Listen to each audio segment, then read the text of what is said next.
Welcome to Hurrdat Sports Live. State and Notre Dame both last year. Northwestern, by the way, is now the losing team, and they block a punt for good measure. Daniel and Duke, what a night he's had.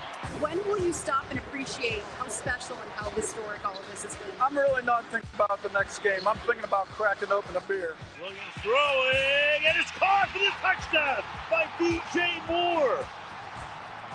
Forget about the clock. Just take the lead when you can. Look out for Devontae Adams down here. They give it to Puka Nacua, though, and Nacua breaks tackles and gets his second touchdown. Pulling it down. Yeah, through it. Oh, what a catch by Washington. They got to get out and get down. They're not going to make it. I don't think they can. 34 yards. No one is set. This is a chance. Defense is offside, but Here it is, 54 yards. Washington's kick. After all that, it's no good. Second and goal. Couple of fakes. Purdy quick throw. Caught in the end zone. Touchdown. Robinson again, and the 49ers strike first. And a 7-point lead on the road after being behind by 16. Jamarcus, Kamask, up top right side, drives on Bailey. Between two defenders, lost the handle in the hands of Frager, puts it up. He's fouled, and Frager will shoot two. Holy smokes. Holy smokes, Nebraska. The Huskers are going to win this one. 3 seconds, 2 seconds. Sanford's not going to be fouled, and it is over.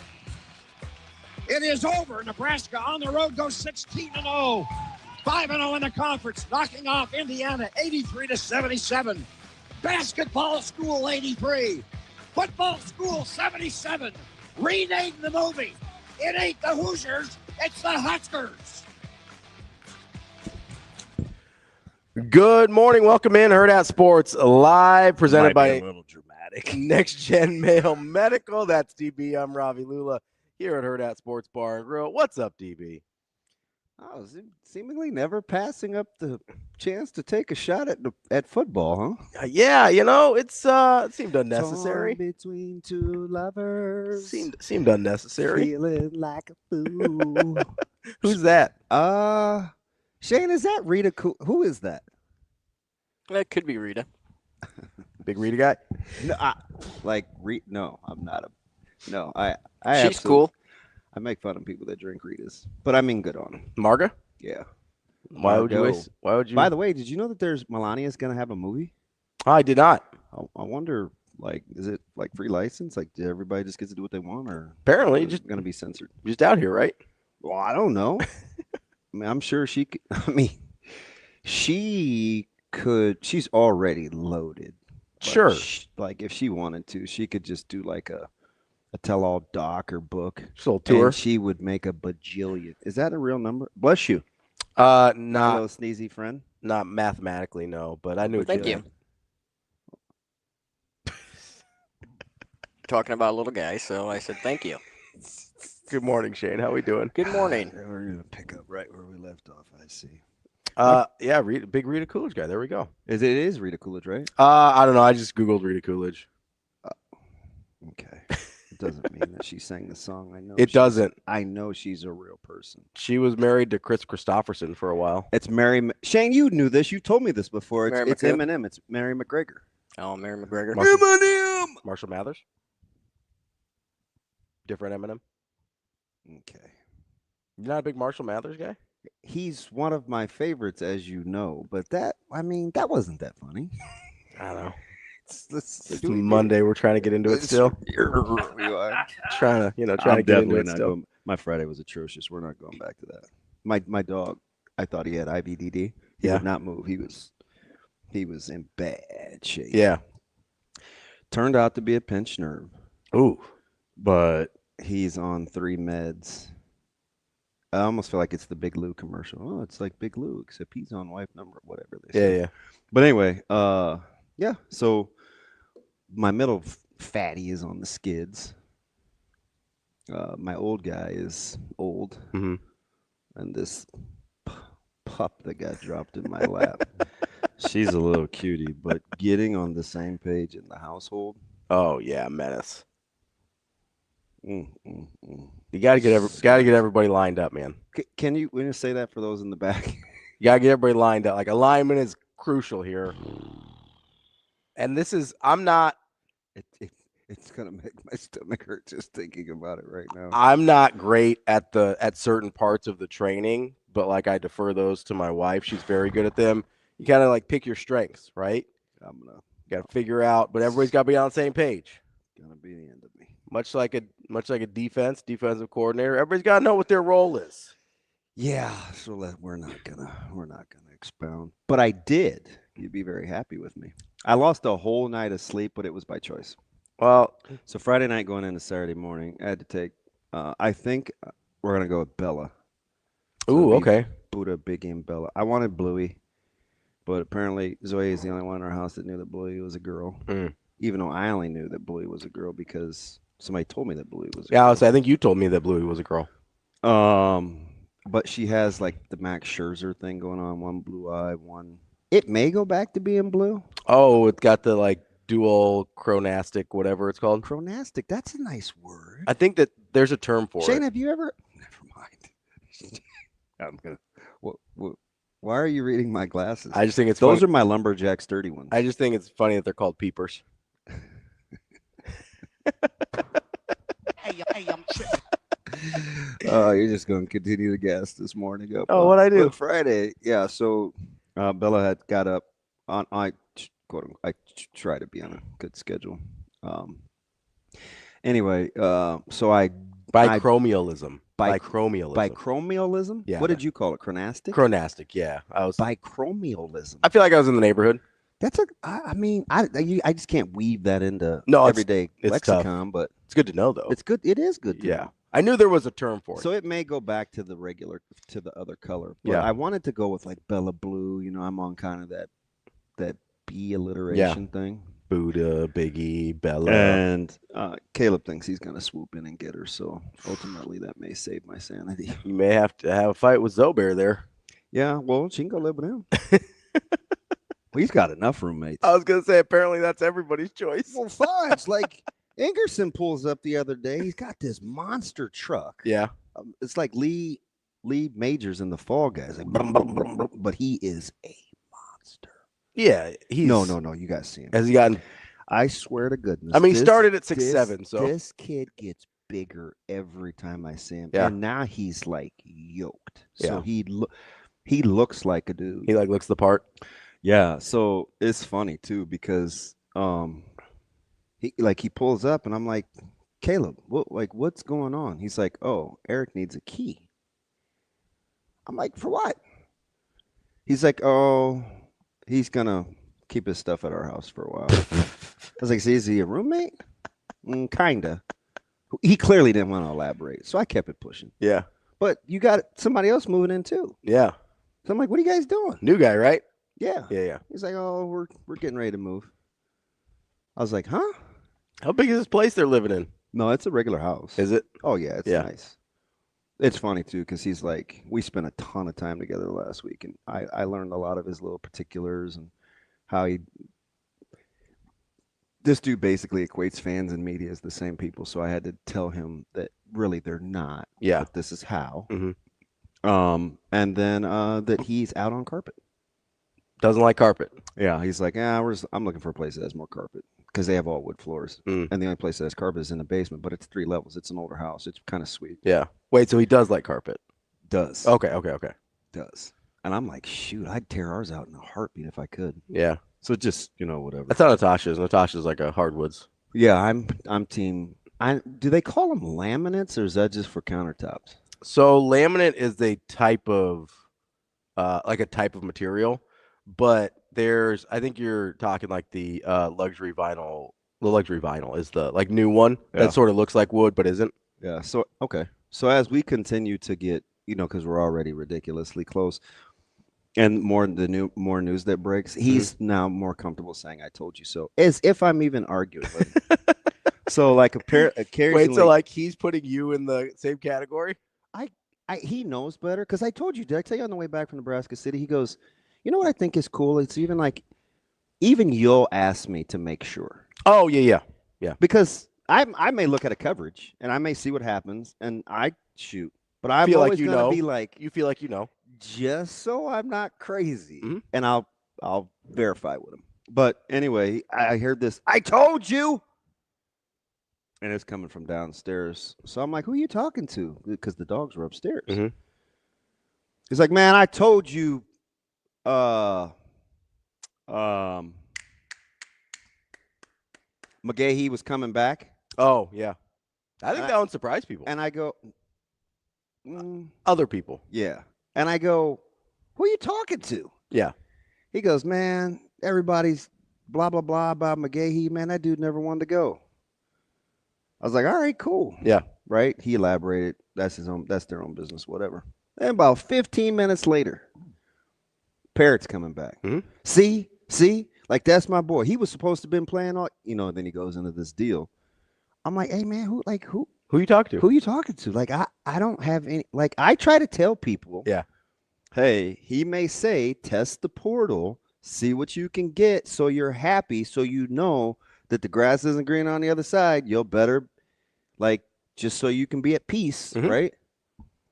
He goes, oh, all right, I'm leaving at 1:15. He just moves on. Good talk, man. It's like he wants me to talk to the masses through him. Yeah. He doesn't say boo. I'm like, nah, man, you'll be good.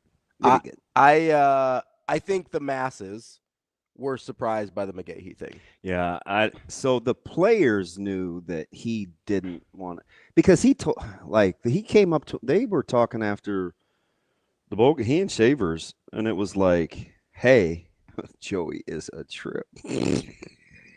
I don't know who put that up. Joey, that is not nice. Welcome over, Joey.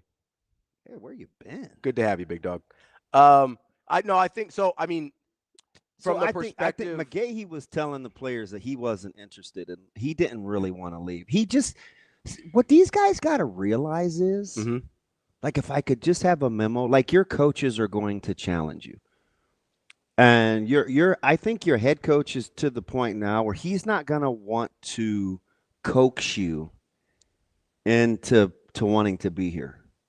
Or into effort, right? When he started the narrative of the portal giveth and the portal taketh away, and we're going to coach the guys that want to be here, mm-hmm. like, that was a clear message that they were recalibrating. Yeah.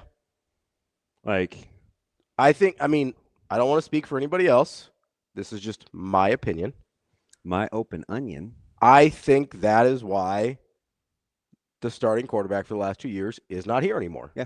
Because they recalibrated and they were no longer aligned. 100%. Like, I don't. And it's led to the hires too. But anyway, so I think. I just think the way McGahee's season played out, like that, I heard that as soon as they said they were going to redshirt him, people were like, oh, he's gone. Oh, he's gone. Yeah, it's just not. I think people thought he was a malcontent for some reason. And I'm not totally sure why.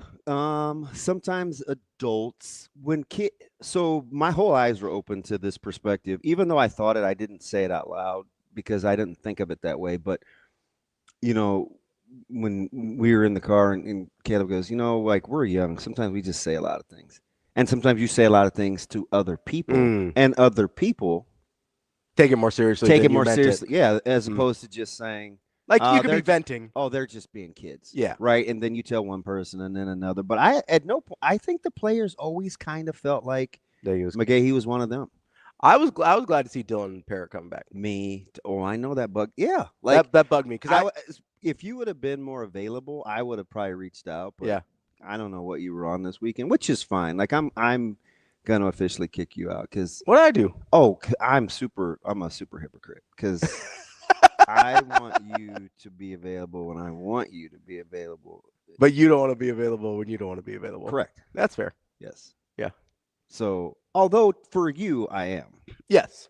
So. Well, let's be clear. When you call, I almost always answer or get you back right away. Yeah, I don't understand. Like, does Next Gen have you feeling that good? Because you're awful active now. I am very always active. Doing something, and it's kind of pissing me off.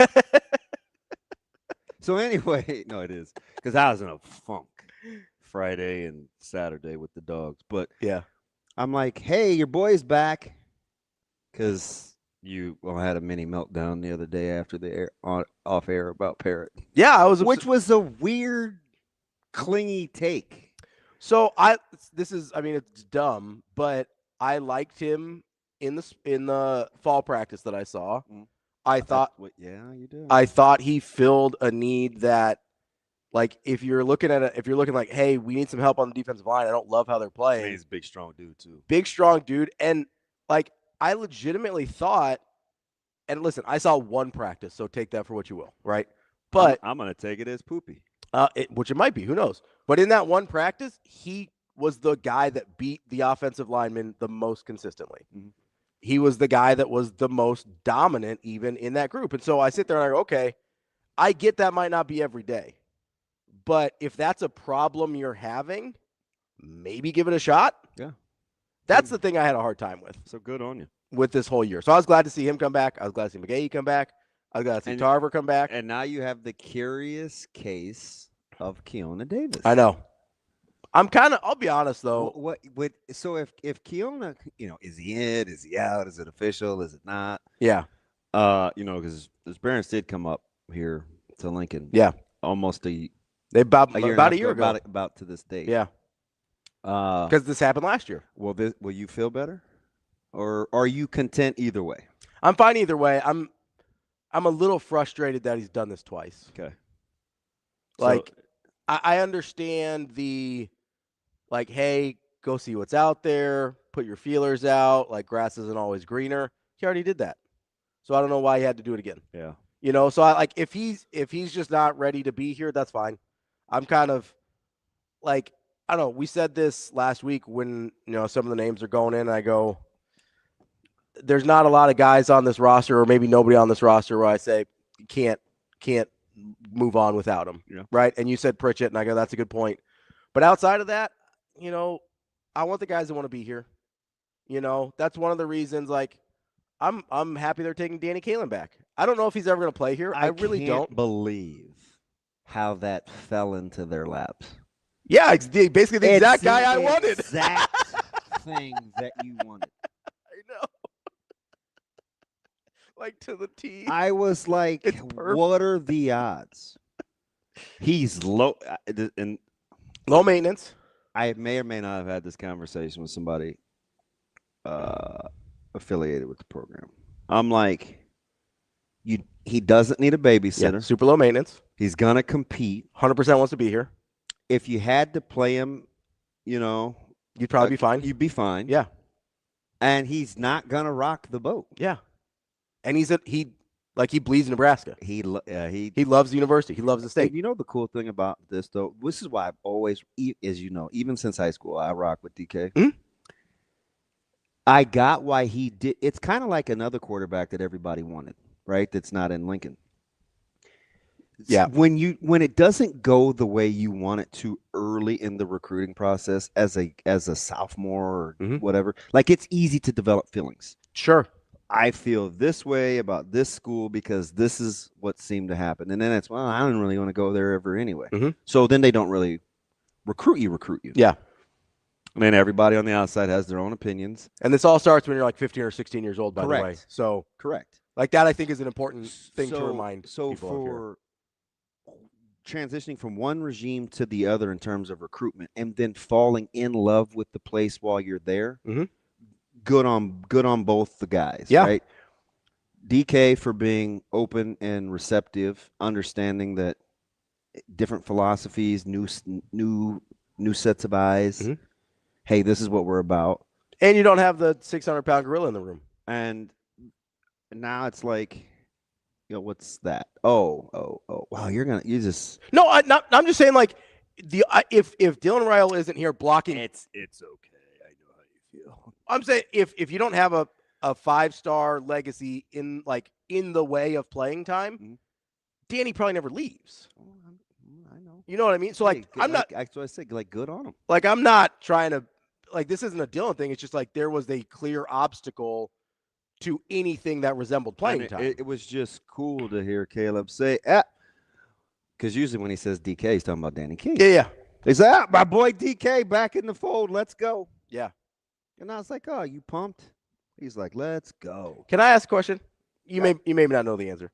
And what am I gonna say? Don't ask. Well, I don't know. Maybe depends what kind of mood you're in. Hey, don't tell me. You got a coin? How many sizes it got? Flip it. Nah, I'm telling you, I'm gonna snap out of it. Caleb kind of did not like a 180, but like DK really grew on him once they were in Lincoln together, 100%. right? Yeah. Yeah. Because like, which is why it's not why, but it's a big reason why I'm all in. yeah, because it's easy when you play against a guy and it's playmakers in purple and they're throwing it all around the yard, and you feel a certain way about your place in a program. I'm like, Foz, it's gonna piss me off. It's hard to shake that, right? But then once they're not us and that game's over, it's like, okay, I'm back to cheering for you. Yeah. Right? Because I'm a rock with.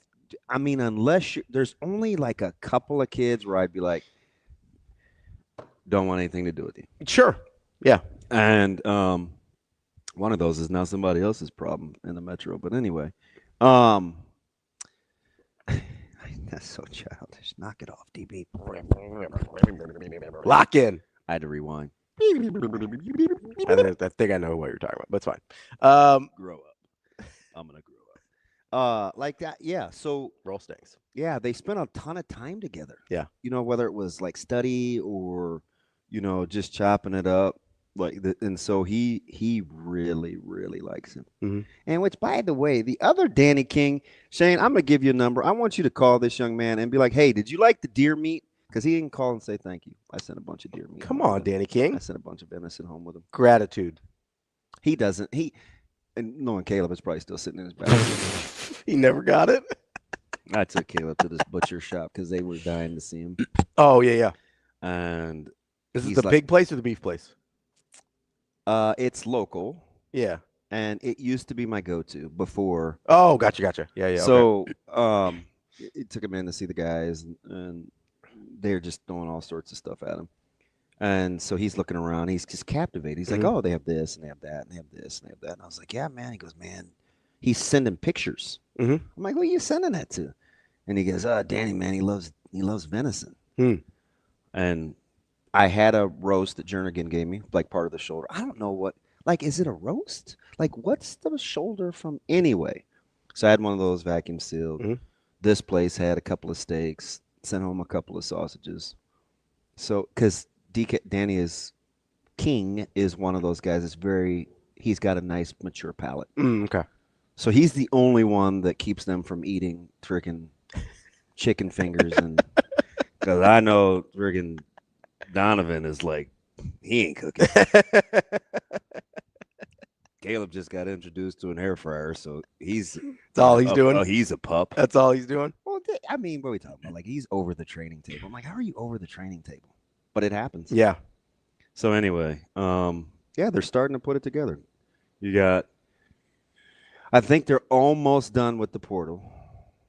You maybe have a big body or two. And then that should be about it. Also, I think most people would like maybe one or two guys along the lines again. Yeah. Little reinforcements there. Although, and I don't know how to, you probably know how to say his last name here. The Iowa Western kid. Yeah. Listen, so. Is it Burburia? Yeah. Again, I've watched them close. Yeah. And he's playmaker. Gonna be ready to go pretty soon. And how about Coach Brown having familiarity with Iowa Western? Yeah. It's ironic. You have to go get a guy from Miami of Ohio to have familiarity with Iowa Western. And it's ironic that Aaron Terry was involved. Yeah, I'm a big good things are going to happen to Aaron. Yeah. I'm biased though. Yeah, I mean, you like the family. Yeah, I do. Yes, I do. But he's done an incredible job developing defensive linemen at Iowa Western. Yeah, and his accolades, he's very particular in terms of how he throws around praise. Mm-hmm. And he calls him the best DT in the country, which I don't know if he meant at the JC level that he's seen, but he just doesn't talk like that. Yeah. He really doesn't. That's honestly, that's kind of the one that out of the guys that have been mentioned, he's kind of the one I wanted the most. Yeah, so maybe one more? Yeah, I think if you get one more, although getting Parrott back helps a lot. Well, again, you'll have natural 1s, 2s, and 3s. Mm-hmm. I do think I'd feel better with one more. Just give me one more. You want an inside guy. Yeah. So anywhere from a 0 to a 3. Yeah. Okay. I feel better with one more inside guy. I think with McGahee back, still have Cam Lenhart with Winery. McGahee When they're ideal under over ends. Yeah. If you get in an over and under front. Yeah. So I like my options. And all that means is you're putting the 3 tech or the one away from or to the strength. Under and over. So it's I think I like my options a little bit better on the outside. So like give me one more inside guy. I'll feel pretty good. Well, you have some big, strong edge setters now. Yes. Yeah. Like, so I like what they did which is important because I like what they did in the linebacker room. Mm-hmm. Oh, right? I do too. So if you got the edge setters, that gives your linebacker some freedom to operate and make Shout plays. out Coach Orich, Coach Manning. He did a nice interview with Jess.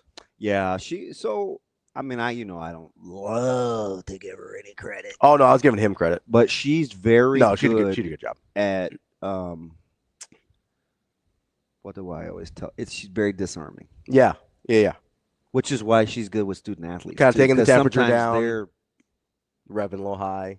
Or they don't give you a ton. And Yeah. she could knock out like a 20, 22-minute interview with a player. Mm-hmm. Which is hard. Yeah. For a lot of guys, that's really hard. So yeah, he was really good. He was good. She had good with Jeep Wade too. Yeah. I almost went with Jeep today. Yeah.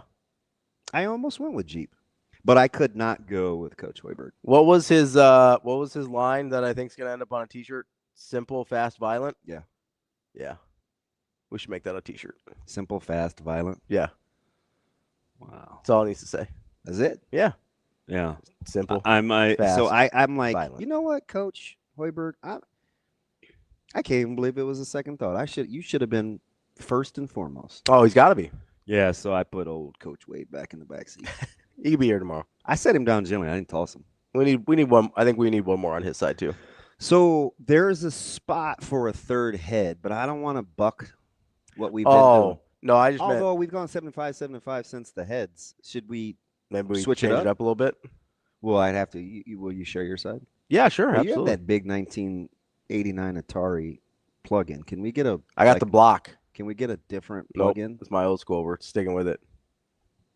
We It's like it. Sega Genesis. Yep. I mean, they have they have grown since. I like the I'm a big Game Boy guy. I like the original handheld. Yeah, the no color, just like the brick. You remember those things? Yeah. Like the old school one. Says the guy that got a gaming console that's basically an HDMI plug-in that plays all old games. Dude, those are fun. I've seen Got those. it from TikTok.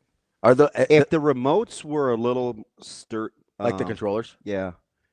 It's too hard for me to Really? Yeah, because they look cool. I've thought about buying one of no, those. the game it's legit. Really? So what you see on the advertisements are the games you get. Yeah. It is legit. The controllers just aren't great. In maybe over time they'll give me more options for the controllers. Yeah. But like I could play Contra tomorrow if I want to, or NCAA or Bill Walsh or that's Coach K. That's awesome. Yeah, it's ridiculous. And I have a mini real Sega too. Oh, really? Yeah. Like a Genesis? Yeah, like it's the size of. Oh, it looks like probably like a little Roku almost, or like a little Apple TV. It's little. Yeah, nice. Dude, I like those a lot. Yeah. I like some of those old school But games. the remotes are so. I need more body. Like I'm heavy-handed. And fat-fingered. So you like the newer controllers better? I like. They're a little bigger. I like the controllers that I need. Yeah. Okay. You know, it just feels a little like when I press it now, I want it to be now. Yeah. I almost feel like you might have a little delay there on some of those. It's probably just in my head. What I meant though is I meant another guy in Jeep's room. Not that we need another head, but we can do that too. Yeah. I'll take one more guy in his room. I think it'll be a big Teasley guy. Yeah. Yeah. I think so. That's who I wanted to do a sit down with. Lonnie? Yeah. And she'll get him. Yeah, we'll get Lonnie up here. She'll get him. I think it'll be good. No, I think which, not to say that's going to happen. Another South Carolina lineman went in the portal yesterday over the weekend as well. So we'll see maybe if can't get them all though. No, I think just one more. Yeah, because you have some young guys that are about ready. Yeah, I'm not super worried about the offensive line, especially interior. Yes, I would take another tackle if they could get one more tackle. I'd be happy because it is. But they've got a ton of guards that I think are going to be fine. I am ready. I am officially almost ready for the Peter Gabriel sledge hammer time. I'm ready for sledge. I think I'm getting about ready for bricks. Want to see what we got there? I don't know enough. Okay. I don't know enough. That would be one where I look at as He was a high-profile prospect. So no hot takes. No hot take market. You want to see him get developed. Like, that's a guy that I think it would be important if he's ends up being good. Yeah. Like, for the future of recruiting at the position and things like that. I think that would be good. Yeah. So I mean, it's a very, very, and we'll get to it. They've got a couple of new guys in the, what is it, Shiggs? And so you got Shiggs, McDougal, and you got one safety and Evans, two corner, one nickel-ish type. Yeah. So that room is done. Yep. Especially with Tarver coming back. Yeah. Although, I mean, that corner, those corners, something's gonna have to shake out.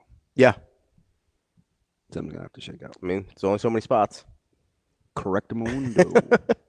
Yeah. So just wait. So Evans is a corner. Who's the other corner? They just brought in Shiggs the one. is a safety corner type. Oh, he's gotcha. he's a smaller guy. Okay.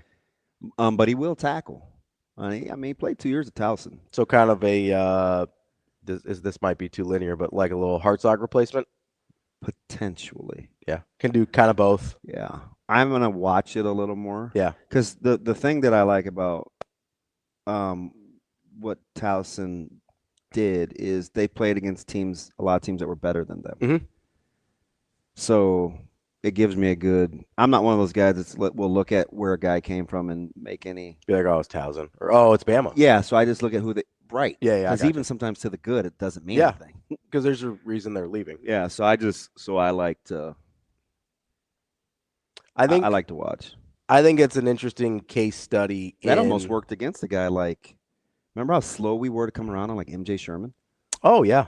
We thought, well, Georgia. I mean, it's got to be. Yeah. And then it took him some time. It just took time, but he turned out to be pretty good. But yeah, but it took a minute. Yeah, I think that was a big deal with. Pritchett. I think people have their mind made up on Rhett. I think that was a big deal with Pritchett too. 100%. Is like, hey, he started at Bama last year. Like, come on, like it's kind of how I look at the D line hire because I wouldn't have been.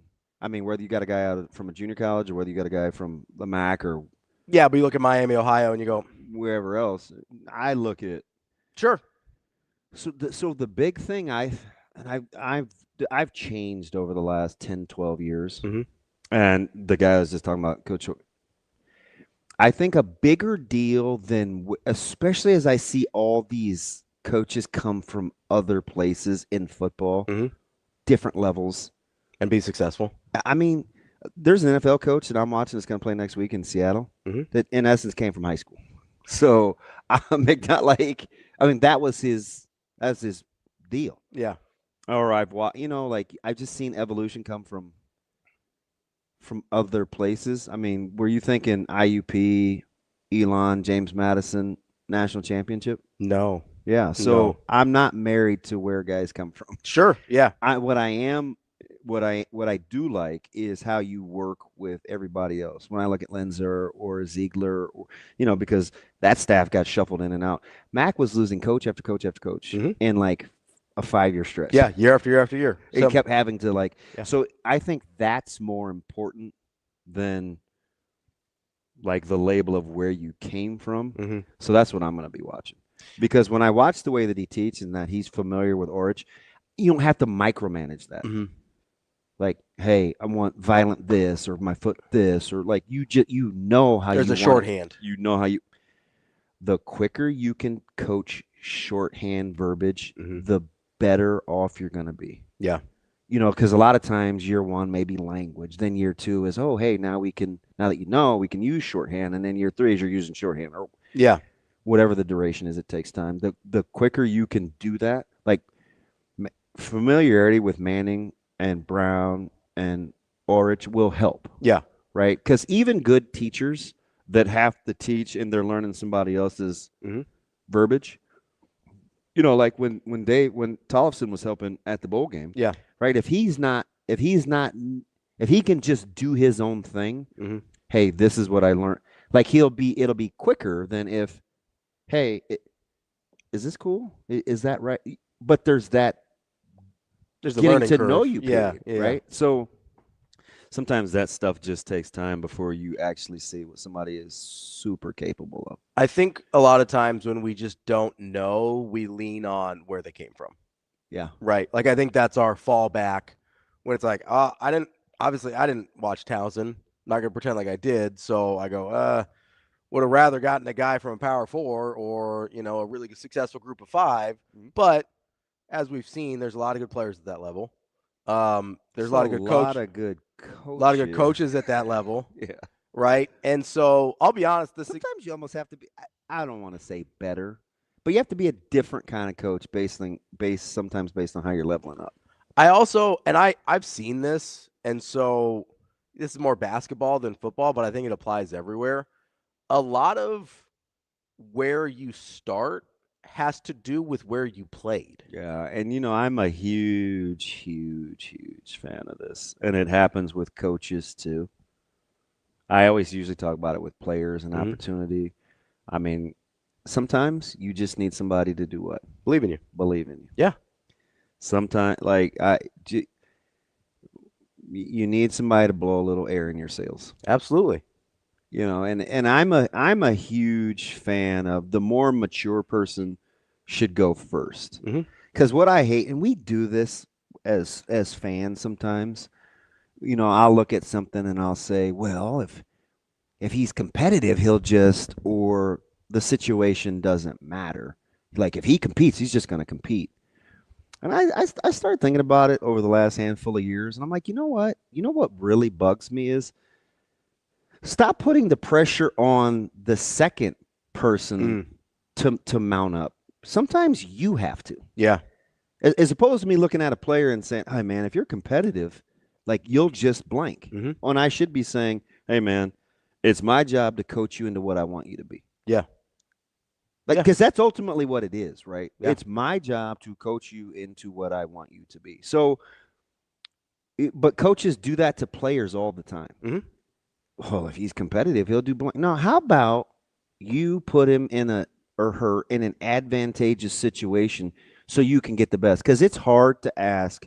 It's hard to ask a 50-year-old to function at an ideal level all the time when they don't feel like it. In adverse conditions. Oh, yeah. And Lord knows I'm capable of making some really stupid impromptu decisions, right? Just because of how I feel. Yeah. So if it's capable of a 50-year-old, what's it look like for a 19-year-old? If somebody said, hey, let me put you in a good spot here so I don't have to make you make a choice. Yeah. Same as. And then if you still choose to make a bad decision, that's on you. Yeah. Right. But give me the opportunity to have success. Put me in a good spot first. Put me in a good spot. Yeah. So, but as coaches, sometimes we do that to players. And I think it's the coach's responsibility to put the players in the most advantageous spot as possible so they can function. So you don't have to, because then what we do is we'll judge how they react. Yeah.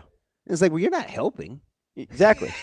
Like, why make this as difficult on me as possible just so you can see me every now and again or situationally? I don't have any problems with it. Yeah. Because I do think you need to be able to build some resolve and rigor, and I would like to see you fail a couple times.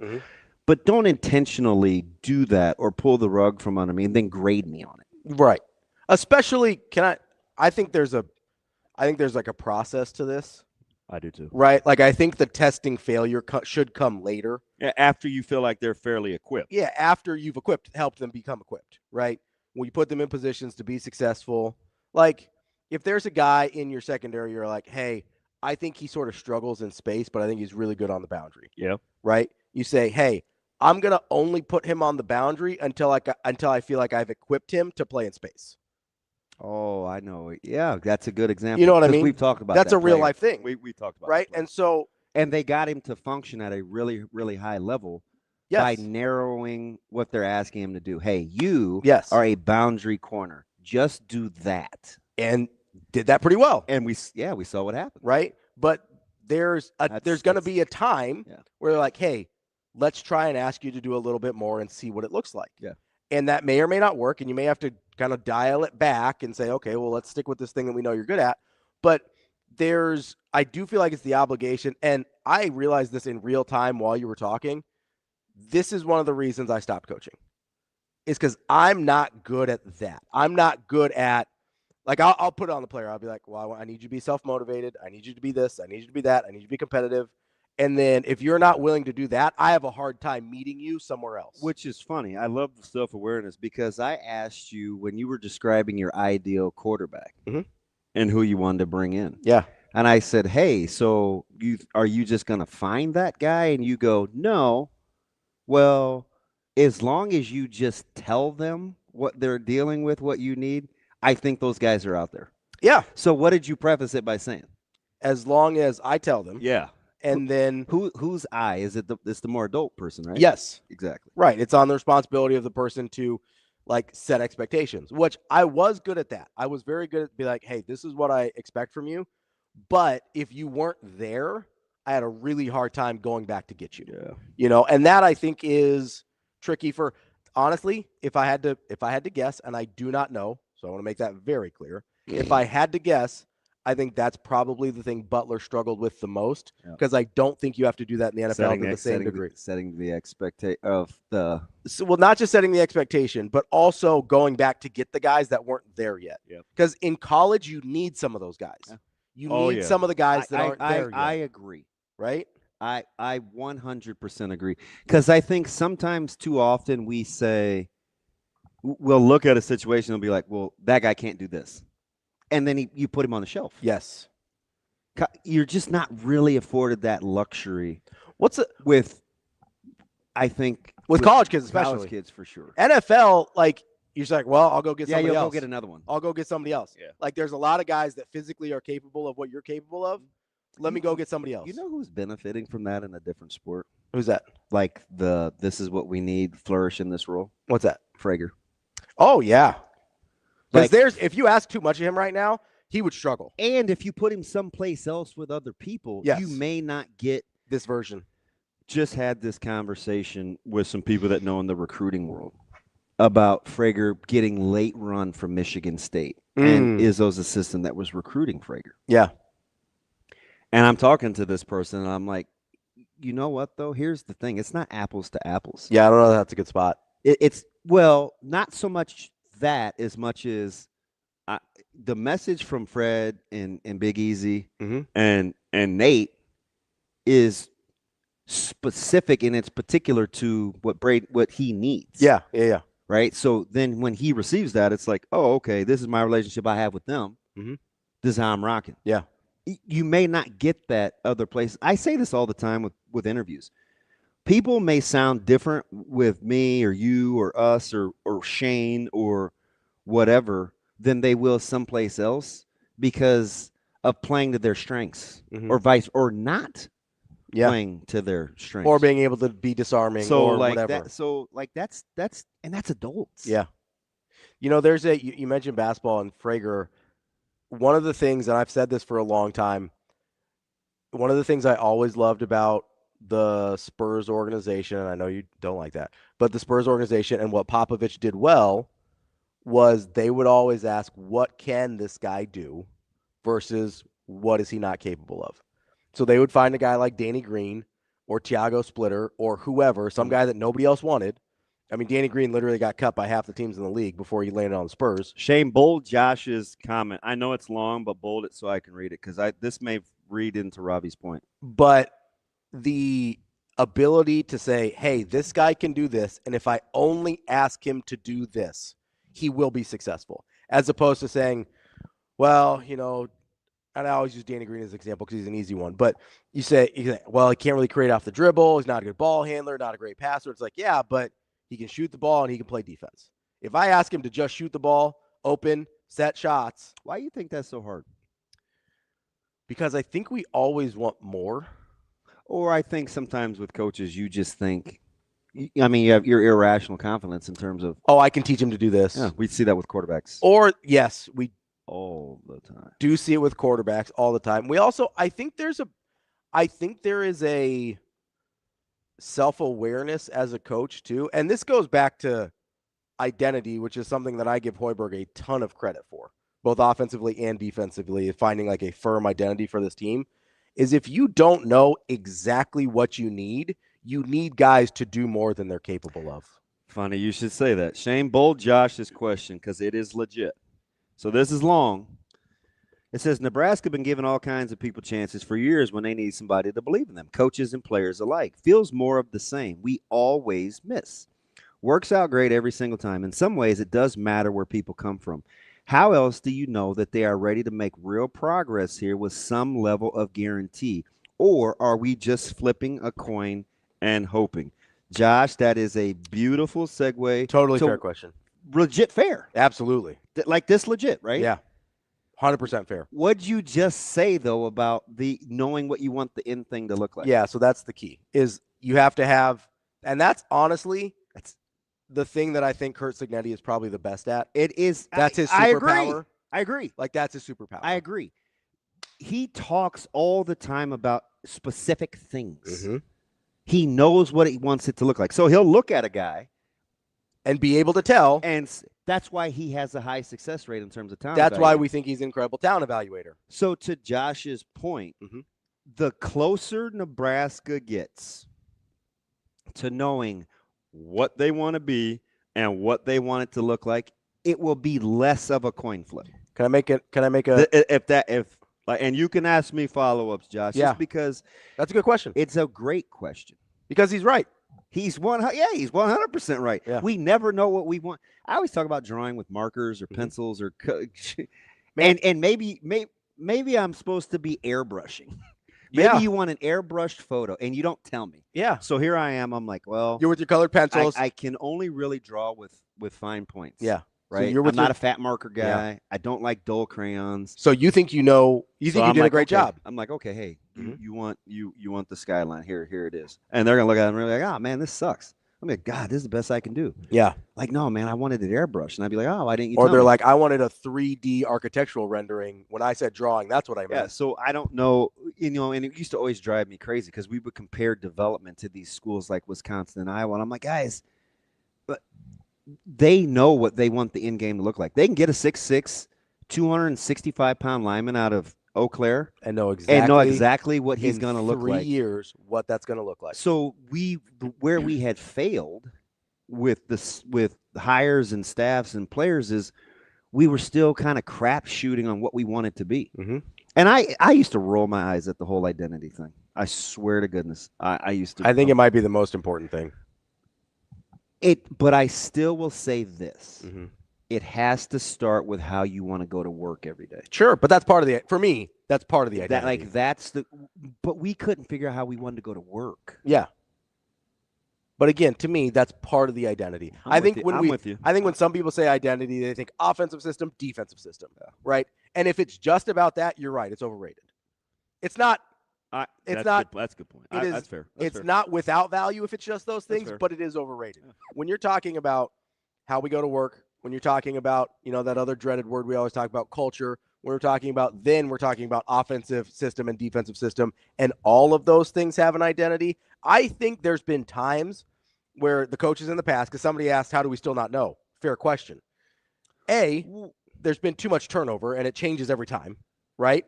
B, I think there's been guys that have pieces of it. Like, Bo Pelini knew exactly what he wanted his defense to look like, right? Can I give an explanation real quick? Absolutely. Just off the top of my head? Yeah. Okay, so I'm just going to go to I'm going to go to I'll go each coach because I've thought about this a ton. Yeah. So from two-gapping to not, changing from Big 12 to Big 10, transition for Bo. In wanting to find that, lost a couple D-line coaches, lost linebacker coach, lost a secondary coach, still trying to play in the conference. Meanwhile, you're transitioning offensively with how you want to play at the quarterback spot. So you go from back to – anyway, there's that. Mm-hmm. Riley comes in. He's got a new OC. They don't understand quarterback run game, but they're looking with guys that they have at the roster. Mm-hmm. So it's like, hey, we've got to go study. We got this guy, Tommy Armstrong. We have 3 different looking quarterbacks on this roster. The rest is history. Mm-hmm. Okay? The next guy comes in, and he's power spread, right? He thinks he has this quarterback. Mm-hmm. It looks okay. In the meantime, the one guy that he had which kind of helped them the first 2 years, the dirty little secret is Chenander defensively bought Frost's offense some time while he was fluctuating back and forth between Martinez. Mm-hmm. Like, the defense stabilized. The last year of Chin's, like, they needed to make the next jump. And they couldn't. Yeah. But the offense was still in flux because you didn't have the right pieces. Mm-hmm. Fast forward to Coach, and I'm not giving you, remember, the difference between an excuse and an explanation is ownership. Now, the staff has to own the fact that they were kind of coin flipping. Coach Rhule went with stability first, right? This is how I want to implement my program. These are the guys I'm taking with me. That's the how you go to work part. I think it is. It absolutely is. I think he chose the first staff on how we want to go to work identity. Exactly. Okay. And we didn't like what that looked like on the field, but then still, go ahead. He makes his change with the OC, but you still have this quarterback that you think has got all these gifts, and he does, but philosophically, does it fit with how you want to play?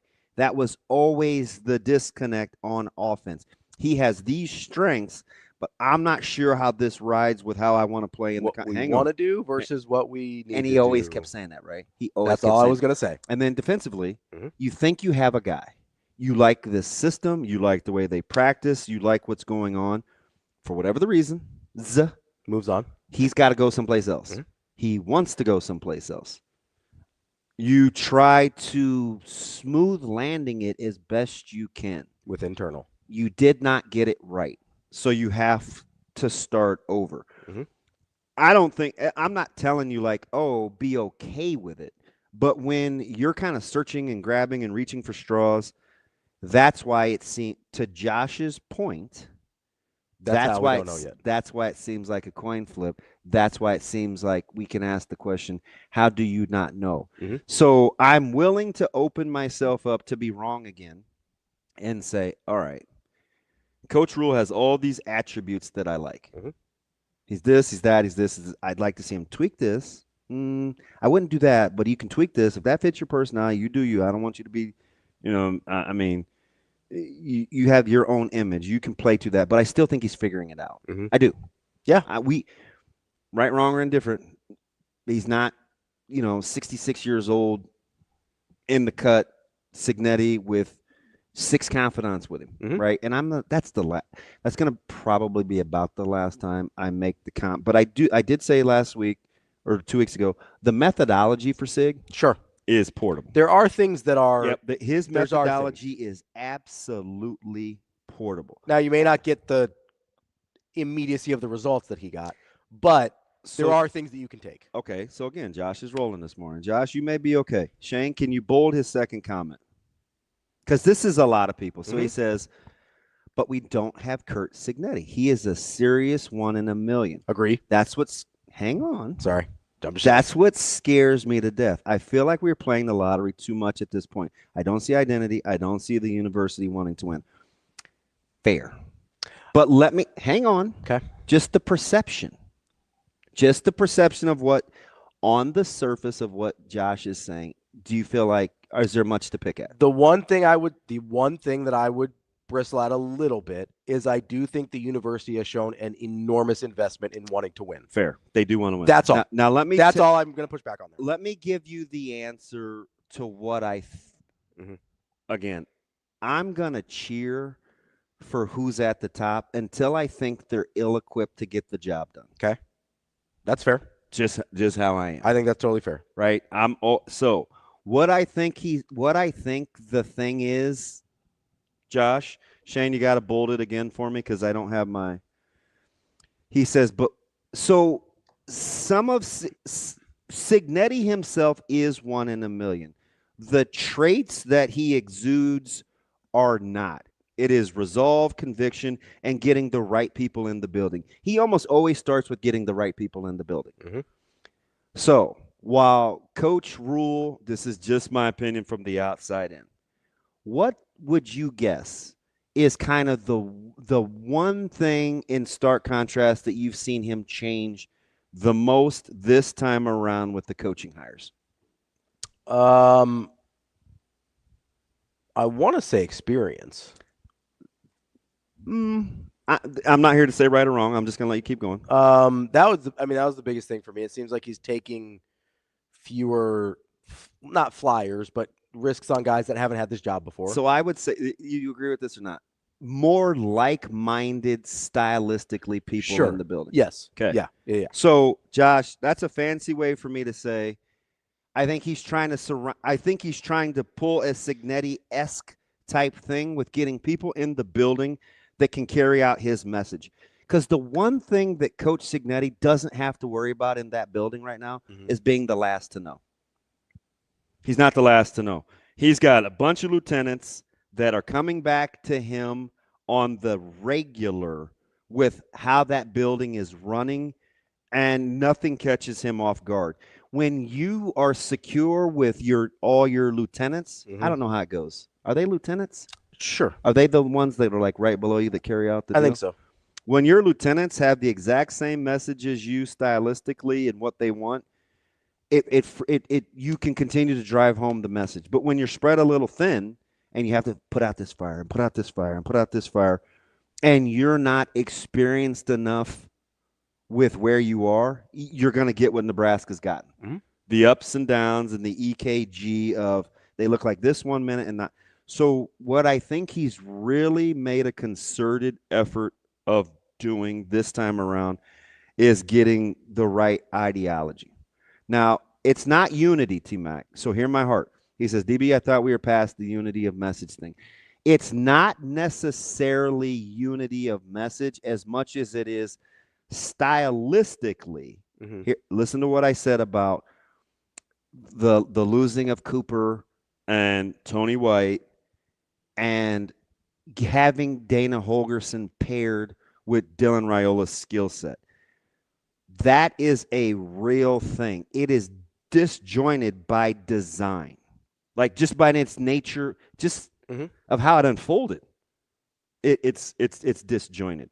So I think the overcorrection or the correction this time around is to be as like-minded, singularly focused in the building as possible, if that makes sense.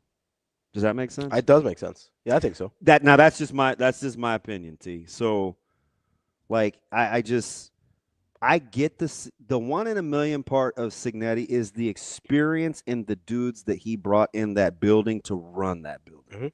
And I think his ability to execute what you're talking about. Yeah. Like, I do think there is, you could run. He said something. I hate to use it, but I got to. Shane, how long is that Cignetti clip I sent you? Yeah, it's a little minute 13? Yeah, something like that. You Okay. want it? I want you to listen for a minute and 13 seconds. Okay. You can only take away one thing that I think is the most important thing relative to how you have to run college football. All right, let's hit it. You ready? Yep. How many cracks at it do you want me to give you? All right, Stream, you can play along too. Give me 2. 2 cracks? All right. Do we have anything that we can give away? I'm sure we can get a gift card, next gen T-shirt or something for him. Okay, yeah. Let's get a next gen T-shirt. All right. If you got the first person in the stream that can tell me what I'm going to write it down, what I think is crucial that nobody else says out loud other than Cignetti. First person that can get it, we're going to give you some next gen swag. All right, Shane, let it rip. It's a process, and it's a way you go about doing things. It's a standard. It's an expectation. High standard, high expectation. It's accountability, right? It's discipline, commitment, toughness, work ethic, pride. It's wanting to be great versus wanting to be normal. And, normal kind of equals average. And average is okay. There's no problem with average, except in my business. My business, average is the enemy. And to be great, you got to have special focus, special commitment, special preparation, and discipline, and the ability to say no to some things. All right? So you stack great days on top of each other. You play the game the way we want to play the game, one play at a time, 6 seconds a play. Every play's got a life and a history of its own. Play every play like it's nothing. Don't be affected by success or failure. Be able to compartmentalize and go to the next play. Playing it the same way. Because what happens then? You get to the end of the game, game's on the line. You're used to practicing that way, playing that way, right? You're just doing your thing. That guy's looking at the scoreboard and he's like, tightening up a little bit. You win those games. Somebody already got it. So the first one that sticks out to me, and because of the Nebraska situation, is ability to say no. Correct. Absolutely correct. So I think Husker. It might have been Josh. There was one right before him. Husker, X's and O's. was right before him. The ability to say no sometimes. Oh, actually, L. Walls was before that one. Like, that's it. L. Walls, I think, is our first ability to say no. That's the ability to say no. L. Walls, hit us in the DMs somewhere. I'm just like, that is so crucial. Can I? Are you knew right away? You're like, what? Because I always talk to you. I've told you about this coach and that coach, and I didn't even think of a coach. That wasn't the first thing I thought of. That wasn't the first thing I thought. And I'm not being a hater, I swear to God. The first thing I thought of is, and it's probably a little different when you start with Satterfield as the OC when this happens, but I think if he had it to do over again, I think he would look at Dylan and say, I don't know that that's a good fit for what we want to do. The ability doesn't matter what it is, the ability to say no. Sometimes it's player to player, sometimes it's coach to player. Like, because, anything's permissible, not all is beneficial. Mm-hmm. Right? So I think the more conviction and resolve that you have, the less willing you are to compromise, right? Yep. You're less willing to watch a slow erosion because you're waiting for a really talented player to do and be what you want him to be. Mm-hmm. Sometimes you just have to be able to say, look, you don't like Matt Drills? You're a top-end guy. This is a non-negotiable. Mm-hmm. Your best players have to do all the things you're asking everyone else to do. Sometimes you just have to have the ability to say no. And it doesn't matter what, and it's hard too, especially when you care about people. Mm-hmm. Sometimes telling them no is the best thing for them. Absolutely. So, but to Phantom Husker's point, yes and no, because, at the end of the day, and we had somebody ask me this a couple weeks ago, because it doesn't always have to be philosophical. When you're struggling with identity, it starts there. Starting with the philosophy. Has to. I don't even think that that's a non-negotiable. Now, to Phantom Husker's point, he says, which I disagree with, it's not philosophical, but you have to coach better too. 100%. So, but I think you coach better when you start with the right philosophy. Yep. Like, it's a lot easier. Like, if everybody's on the same page. And you have more control. Yeah, like. Philosophically. Yeah, then it gets a lot easier. He's not wrong. You do have to coach better. But I think they're more connected than he thinks they are. 100%. Let's get to our next guest, Sam McKEWON from the Omaha World Herald, our Monday regular. That's DB. I'm Ravi Lulla. Hurrdat Sports Live.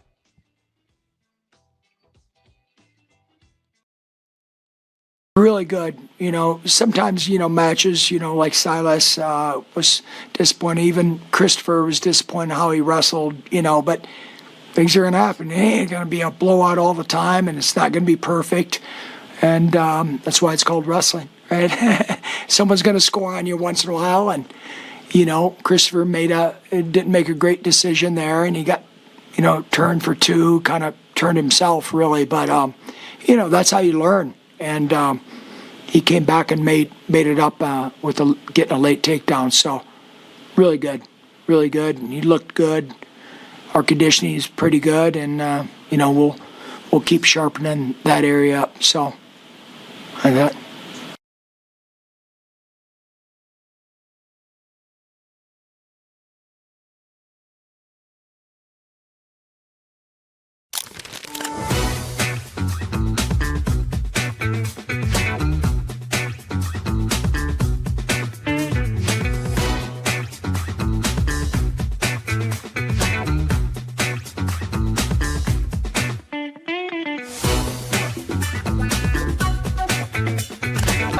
She was National Defensive Player of the Year last year, so it's not like she's just coming on the scene. But I think she's always been a unicorn in how she's been able to move laterally at her size. But last year, she didn't really have the confidence that she could get out on shooters and switch out on guards and keep them in front. And I just kept telling her this year, like, we can help you if by chance you get beat, but you never do get beat. But nobody can help you if you don't get out and extend yourself and take away threes. And I just think she's really like, wow, I can really do this. I think she would give a lot of credit to our strength coach, Coach Ash. I think he has really done a phenomenal job of breathing life into who she already is and helping her grow in her athleticism, her strength. But I think it's much more of a mental thing than it is a physical thing, that she really believes she can do it now.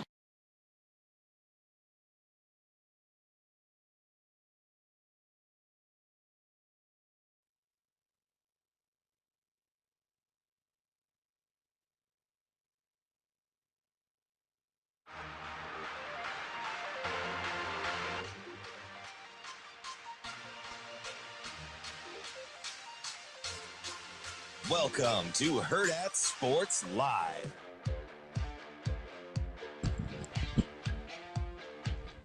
Welcome back, Hurrdat Sports Live, presented by Next Gen Male Medical. That's DB. I'm Ravi Lulla here at Hurrdat Sports Bar and Grill. We are joined now by Sam McKEWON from the Omaha World Herald. Sam, how are we doing this morning? Hey, great. How are you guys? Sam, how are you, buddy? Good. Our team's in the divisional playoffs, so I'm pretty happy. Yeah, I have this ridiculous group chat. Hey, mine too, Sam. Sam and Robbie's And Damon's got to play tonight. I know. So here's the deal. Padilla is a Packers fan. Matt DeMarinis is a Texans fan. Ravi's a San Francisco fan. And I, of course, am a Steelers fan. This isn't quite meatloaf, but I need 3 out of 4 to not be bad. Because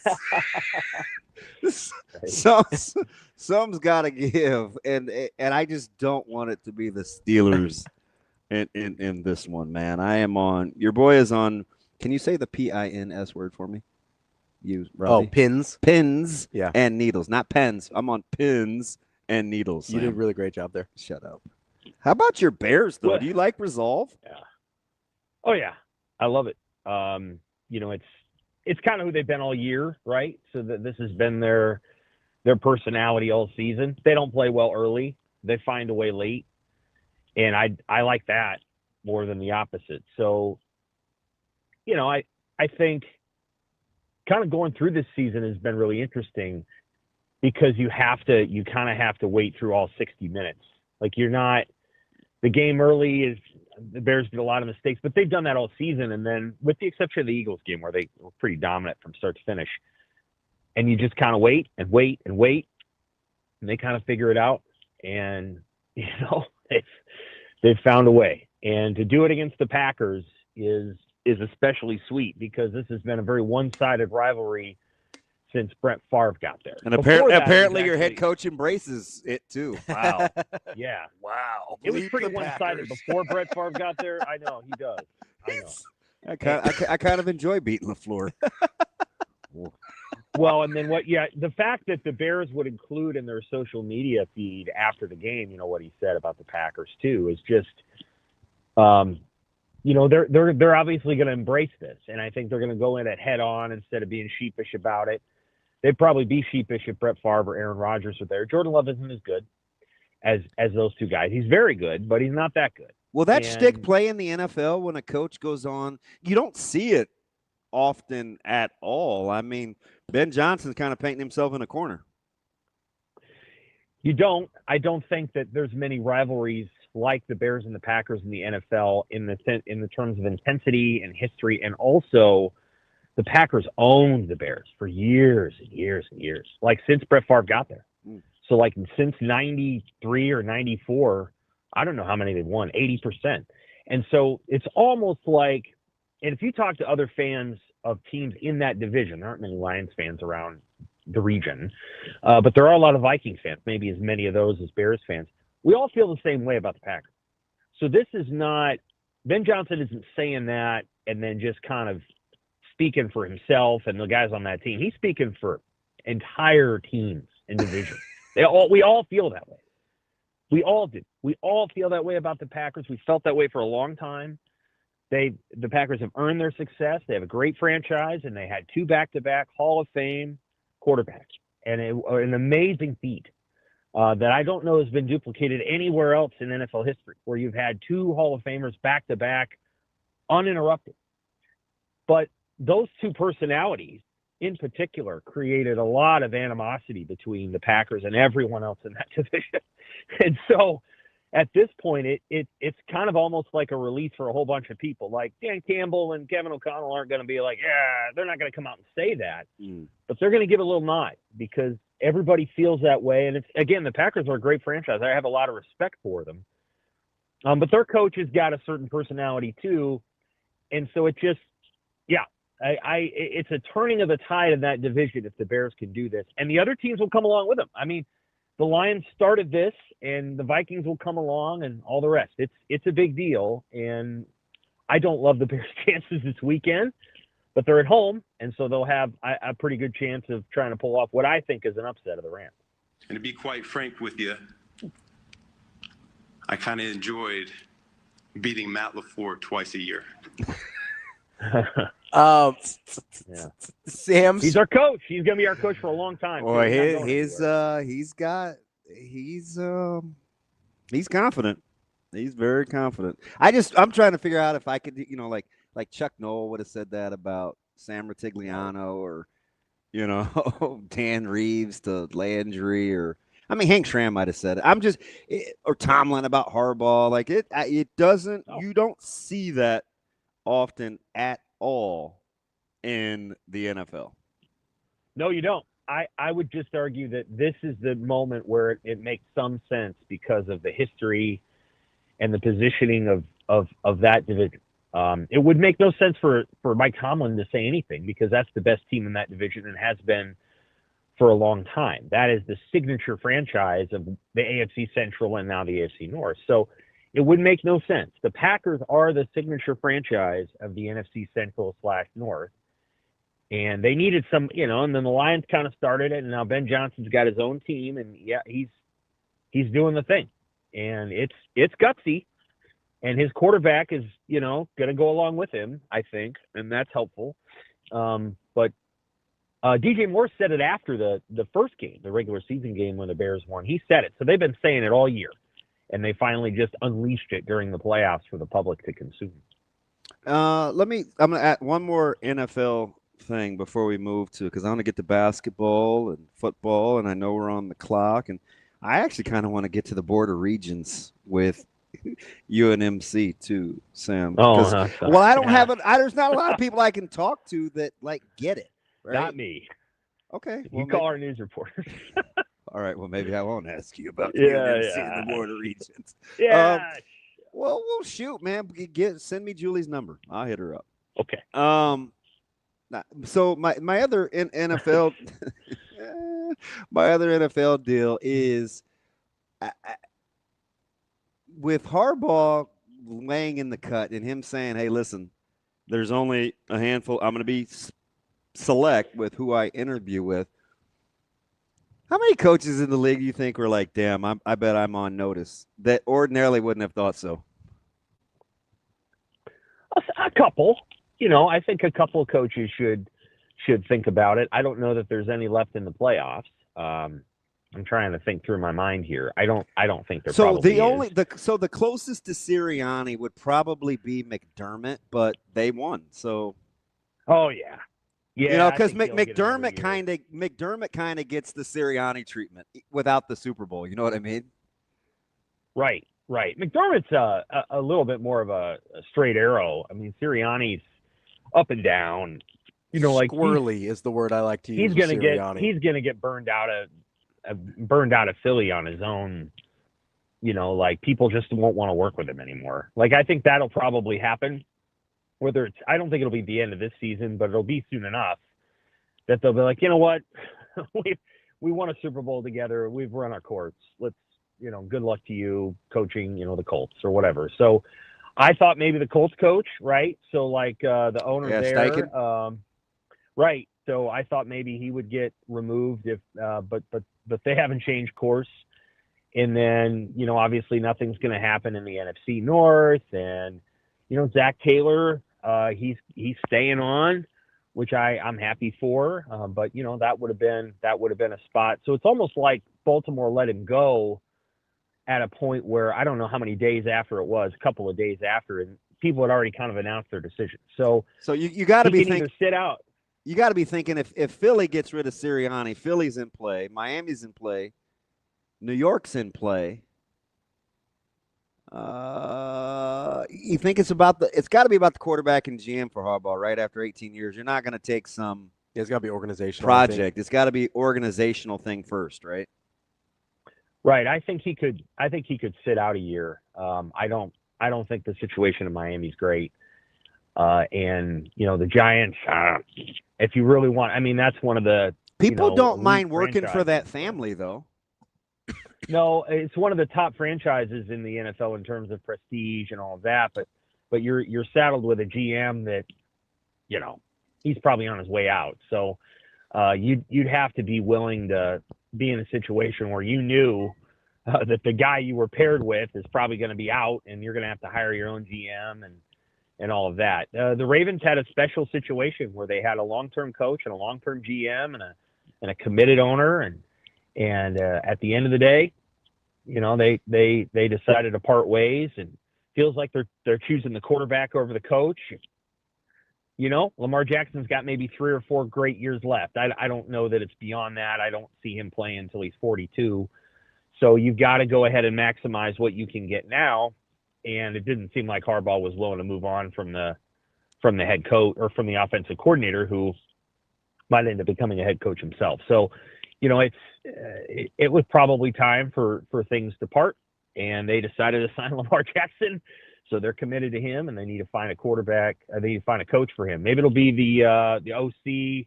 I can't remember. Is he at the Chargers now? Greg Roman? Maybe it'll be him. It's got to be somebody that Lamar Jackson wants to play for. Well, how about all the shine falling off Herbert? I mean, people are already 3/4 of the way out the door. Last night did not help. Last NFL from me, Sam, before we get to hoops and football. Who, in your opinion, is the best head coach remaining in the playoffs? And is it not either Shanahan or McVay?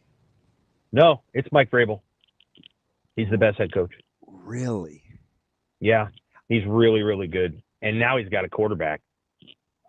And now they're going to be. So Vrabel gets ahead of Patriots. McVay? Yes. McVay won a Super He's Bowl really with good. McVay won a Super Matt Bowl. Stafford? Yeah, they did. With Matt Stafford, they won a Super Bowl. Yeah, but Sam, pretty good player. But he got there with Goff. He made the deal. Stafford was left not for dead, but nobody. And believe me, and I'm passionate about this, Sam, because I feel like I had to defend Stafford for 15 years. But then he wins with the Rams, and it's like he's great now. So, wow, Vrabel jumps. I mean, I'm biased. I'm taking Shanahan over everybody. What he's dealt with this year. McVay used to be owned by Shanahan, but McVay is now starting to catch up in that series. What the 49ers have dealt with this year, and for Shanahan to have this team where they're at, is unbelievable. I felt like they won the Super Bowl last night. That's how I felt. Like, honestly, with the way the season has gone. For curveballs, and I like Vrabel. I do too. I mean, I do too. Tennessee would love to have him back. I would. I wish the Browns would have fired Stefanski and hired him. I mean, I think he's really, really good. Like, great. If he had went to the Bears last year, they'd be the same team they are now, and maybe better. No, he's really good. He's a great head coach, and he had to do it with Ryan Tannehill and the young version of Malik Willis, who didn't really know much, and he didn't play. I think he was there when Jake Locker was there, and I mean they had no good quarterbacks. They obviously had Derrick Henry, but they got it done in a small market. Made it to an AFC title game in the era when the Chiefs were unstoppable, right? And that's not true anymore. Yeah, I mean, I to my chagrin, like I'm not a Patriots guy. I am shocked, chagrin, and dismayed. Yeah, I'm not. But yeah, I think they're going to the Super Bowl. So once they make the Super Bowl, let's just say for argument's sake, they make the Super Bowl, they play the Rams, and those two teams play each other. I'm happy to say the winner of that game's got the best head coach. So if it's McVay, most people would pick Sean McVay right now. I would pick Mike Vrabel. I think what he's done there to turn that franchise around, some of that's on Drake May, but some of that's on him too. Like he's a good coach. He understands situations. He makes the right decisions. The defense is way better. That would be, if I was picking and just picking one head coach and I had to pick one guy, he'd be the guy I'd pick over. Over McVay and Shanahan. I think those are probably 2 or 3. Drake May out here running around like he runs the anchor leg of the 4x1. He's a good player. He's a good player. You see that option fake pitch out there? Just, He's a good player. Yeah, he is. Yeah, he is. He's a really good player, and he's an argument for it's okay to take a quarterback who's only started like 18 games in college. He started more than that, but that's an example of if Dante Moore comes out. Dante Moore's only got like 17 career starts, 18. Somebody will point to Drake May and they'll say, "Well, there's your Drake May to Mitch Trubisky." Like if you're going to take Dante Moore, then there's your argument. I think Moore should come back. Personally, after Friday night's game, I don't think that's a game that you want to go to the NFL on, but he'll do what he does, I suppose. Sam, speaking of great coaches, it appears Nebraska's got one on the basketball side of things going 16-0. Probably not something anybody would have said even 2 full years ago at this point, but how surprised were you that they were able to get the sweep at Ohio State, at Indiana, when I think myself included, I thought they would split this one? I'm surprised, but also impressed. And the team retains its character. I mean, they're very, very tough. And they in one game, they got a big lead and had to hold off a comeback. In the other game, they fell well behind and had to stage a comeback. Basketball is a game of runs. So the idea that somebody gets behind 15 or ahead 15, it's not that big of a deal. Like, it happens, but Nebraska ends up on the right side of both of those games, ended up on the right side of the Illinois game where there were runs, ended up on the right side of the K-State and Oklahoma games where there were runs. So that's 5 games now where really it came down to a couple of possessions. And Nebraska's 5-0 in those games. And then, the Michigan State game too. So they're 6-0 in those games. And that's a mark of good coach and a veteran team, and very confident, very old. They know what they're doing. And, they're the story of college basketball. It's going to take time for people to come around to it, but I think people are finally starting to come around to it now. Sam, let me ask you something about, because sometimes when it behooves people, they want to compare Nebraska basketball to football in terms of what's possible. And sometimes it's a little revisionist. We forget that, 75% of the free world wanted Hoiberg out, and it took some patience from Trev. But the one thing I do think is interesting in the comp is Nebraska basketball and kind of the fan base, even like whether it's Alec, which I've never hear players do this. We've allowed ourselves to kind of fast forward and look ahead to Michigan. It seems tabooish in sports to start projecting records and games you'll be favored in. Are we just riding the wave because it's hoops, or do you think hoops is different than football? Because if we ever fast forwarded past an opener in Cincinnati, like people, I mean, you know how it would go, right? Like, right. It just would be unacceptable. What do you think the difference is? Well, 16-0, and they've done it so many times now that I think people look at the Washington game and go, well, they're going to beat Oregon first. They're playing Oregon first. They're going to beat Oregon. I probably agree, but we'll see. And then they go to Northwestern, where they barely won last year, and then they play Washington, and then they play Minnesota. It won't surprise me if they lose at Minnesota. Minnesota's beaten Indiana and Iowa already in the barn. So that'll be a tough game. And, Northwestern's Northwestern, so they're challenging in their own gym. You got to take it one game at a time. But, I think the way that the NCAA tournament works and the way bracketology works, everybody's just starting to think about what it could look like in March. Yeah, because one loss isn't it isn't like, ooh, right. Yeah. Especially if it is, like, if it's to a team people respect. It's not a big deal. Even an upset. Right.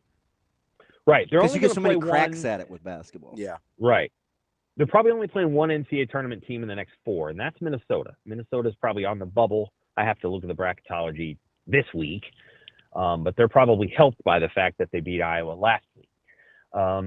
But, like you start to look ahead and you start to think about what's possible, and could it be a 1 seed? Could it be a 2 seed?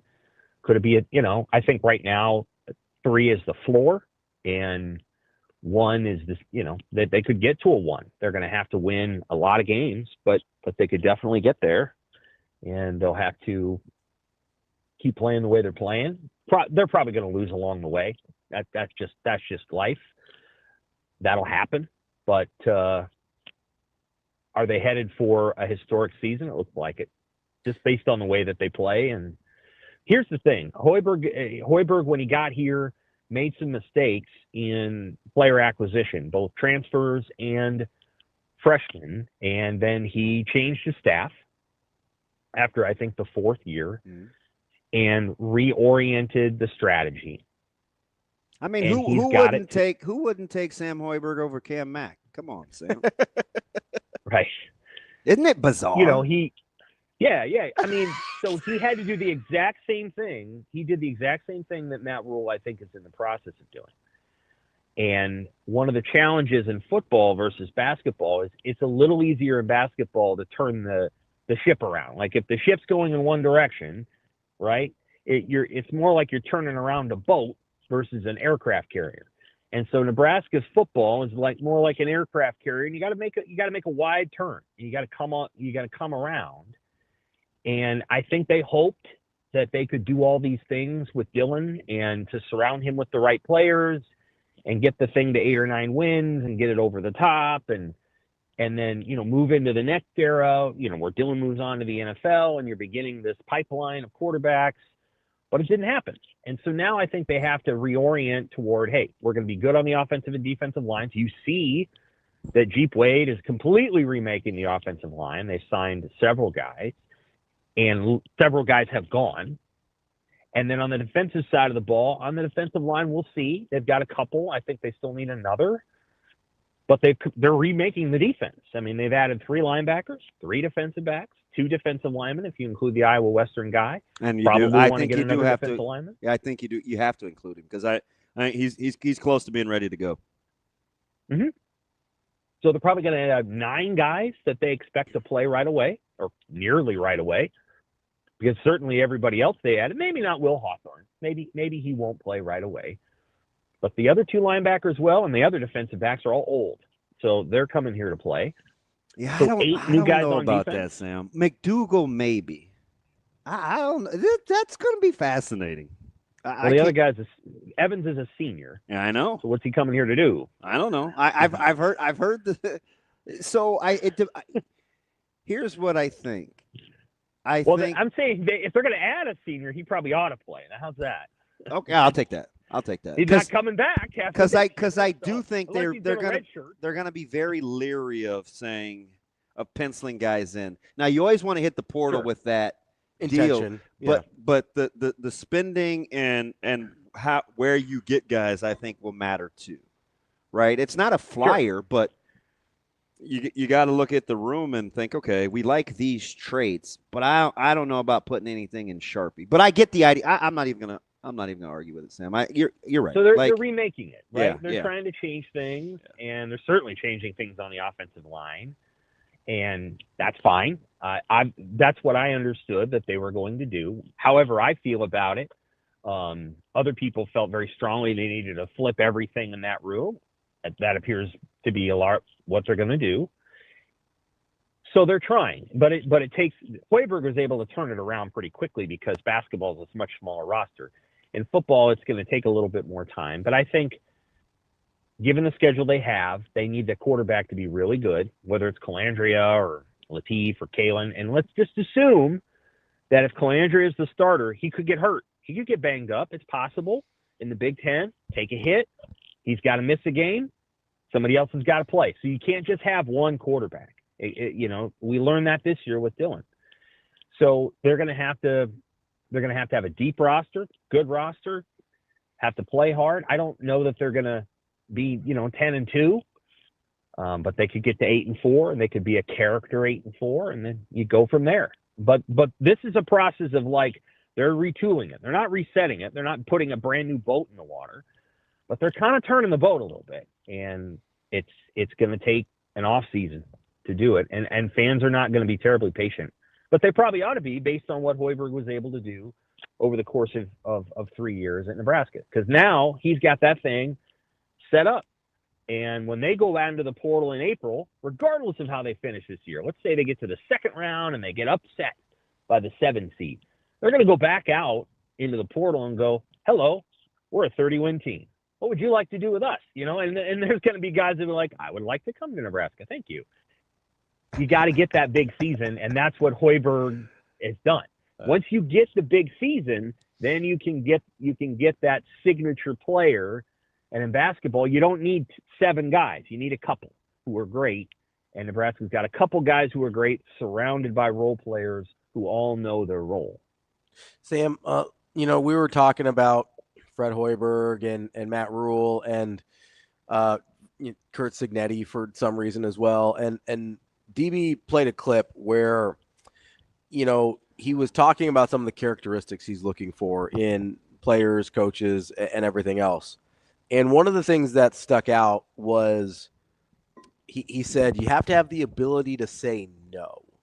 It seems like Hoiberg learned that, the ability to say no to maybe this guy wants to come here, not a good fit. The ability to say, hey. Said no to Abner Massey. Yeah, I'll say this is how our coaching staff is put together, and that's not necessarily a fit. If there's a thing that you think Coach Rhule could go back and say no to, what do you think that would be? Oh, that's a really good question. It's an interesting question. Who would you have said no to? Me personally, I'll give you a second to think about it, Sam. I think everything that we know now, I think there's a chance he goes back and says no to Dylan. I don't think he says, if you're coming, you're sitting. Sure. And you're sitting for a year. Sure. Is that your pick, Sam?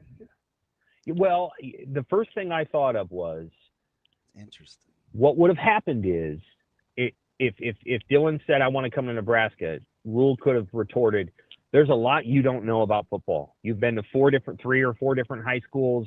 You're still learning the game. You're going to come here and you're going to do what you would do at Georgia or Oregon or anywhere else, and you're going to sit and you're going to watch and you're not going to play and you're not going to do that. And we're going to play Kyle McCord, and we're going to tell Kyle McCord that he's going to be the starter and you're going to be sitting. Yep. Here's the problem with that. Yep. The reason why I don't think he could say no is because they immediately used Dylan as a recruiting piece. And they immediately wanted it to become about, okay, Dylan's here, and so let's go out and get players. And that's why I hesitate to say that, because I don't know that he even envisioned it that way. I think he envisioned this kid's going to come here, we're going to play, we're going to deal with the lumps in year 1, and then in year 2 it's going to get really good because we'll have added all of these elite players to put around him. And actually, it's not hindsight. I said at the time that McCord should come and Raiola should sit, and they didn't do it. I don't think they thought they could do it, and they should have tried. They should have at least said, if you're coming here, we're no different from Georgia. You're going to sit. You're going to sit behind a guy that's going to play in the NFL next year. You're going to learn. We're going to put off the Patrick Mahomes cosplay for a year. You're going to sit on the sidelines. You're going to be like everybody else and learn with your teammates. We're not going to put you out front. And because that's the way it's done. And that's the way Drake May did it. And that's the way whoever else did it. But they didn't do that. And that's the way it goes. And they made the choice they made. Wasn't necessarily a bad choice. But that would probably be the thing I would think of. The other thing that I would think of, I don't know if he would be afforded the luxury to say no. I kind of like your situation. So that's the hard part, right? Like, I don't think we wouldn't have been cool with him saying no. The PR of him saying no in agreed. that situation is, whether it's Sam's no or my no or whatever that looks like, I think that you might have had a Luke Fickell situation where you lose the fan base immediately and can't get it back. But I do think that McCord situation, though, Sam, was interesting because, I mean, Coach Rhule had COVID. The campus visit was quick. The flip was quick. Like, that happened in like a 4-day stretch. I know. And it's too bad. And when I say I mean, like, and Coach Rhule don't miss work. Yeah. Like, that was I forgot all about that little 4 or 5 day window of the visit. Sam, what was your number 2? Oh, that they would have, when they hired Butler, that there would have been some kind of, unrequirement that he run exactly what had already been run or whatever. I don't know. I think Rhule probably on some level is a little bothered by how the Butler stuff went down. I think he has a lot of respect for Butler. I think there's frustration there. I think, that maybe that had been handled differently. Maybe they would have hired somebody else. I don't know. Because obviously the defense this year didn't work. I mean, the red zone situation was rough. Everything was rough. Butler said some things that I think probably rubbed people the wrong way for the right reasons. I mean, he wasn't real diplomatic in some circumstances. And I think Rhule's probably like, yeah, I wish that I'd handled that differently, whether it was hiring Butler at all or it was, I'm going to hire him, but I'm going to let him do what he wants to do. And and we're not going to stick with the 3-3-5 when we don't have the personnel. Those are probably the two things that I think of. But the Raiola thing's tricky because you can't tell him he can't come. He's got to come. But I wish they had been able to say, for your well-being, you're going to sit and you're going to learn and you're going to grow as a person. And next year you can play versus, you're going to be a superstar right off the jump. Because if he goes to Oregon and Dante Morris comes back, you know what he's going to do? He's going to sit. Yep. And he's going to watch Dante Moore play. And that's exactly the scenario that Nebraska could have had if Raiola had been open to it and Nebraska had been open to it. Who are you taking in the championship game? Indiana, all the way. Yeah, by 10. Yeah, absolutely. Nothing. I mean, Carson Beck can't move, so I don't. They're going to have a hard time moving the ball. They didn't move the ball on A&M. They didn't really move the ball in Ohio State. They're going to have a hard time moving the ball, and I think their defense will be better, certainly than Oregon's was. But I like Indiana to win it and to hoist the trophy, be the most unorthodox national champion we've had in college football since BYU in '84. That is Sam McKEWON from the Omaha World Herald. Sam, appreciate the time as always. Hopefully we got you out of here on time. We'll talk to you next week. Thanks, Sam. That is Sam McKEWON from the Omaha World Herald. I don't even know where to start. I'm going to start with the Dylan thing because Do we have to? Yep. I think he's right because you can't say no. You can't say no outright to him coming because he's a 5-star and he's a legacy, right? Yeah. You can't do that. But I think what I meant is the risk you're running by implementing the same operating procedures with him as with anyone else is he tells you no then. And I think that would it would get out that Nebraska had a chance at Dylan and they weren't able to close. And that's as bad as telling him he can't come. It's so much easier, whatever it is, if you're following along the lines of Cignetti-isms, the no is a lot easier when you're pitting it against such firm non-negotiables. Yep. The backdrop of it being more open-ended because you're entertaining multiple things lends itself to not as much of a firm no. And I talk about this all the time with DJ because I think you know what happens on the other end. What's that? Of a kind of a wishy-washy not no is a dirty yes. Yep. A dirty yes is somebody doing something and agreeing to it that isn't all in on doing it. Yep. Like those you feel like your hands forced. Yeah, dirty yeses are as bad or can be as detrimental as I would argue not saying no. Well, I think when you're not saying no, you're implicitly giving a dirty yes. No, I'm talking about the recipient of the decision. Oh, gotcha. Okay. Like if I said, "Hey, Ravi, man, I got a new idea. I want to take 4 breaks every podcast segment." Okay. And you're like, "Dude, look at our number of downloads. Like, why would we do that?" And I'm like, "Ravi, come on, man, let's just do it." And you're like, "Oh, all right." Like that's a dirty yes. Yeah. Okay. Yeah. You know what I mean? That makes sense. Versus you saying to me, no. No. Yeah. Does that make sense? Yeah, 100%. So, like, if you want me to be encouraged about riding with a guy, I think his conviction has been strengthened in what he wants to do. Yeah. Well, and you could just hear it. I heard it in the last 2 months of the pressers. You could make the argument that he compromised, it didn't work, and now he's not going to do that again. Yeah. And listen, we act like everybody's above being able to like make mistakes and learn. right? You're not really ever going to be a finished product. And my buddy said this to me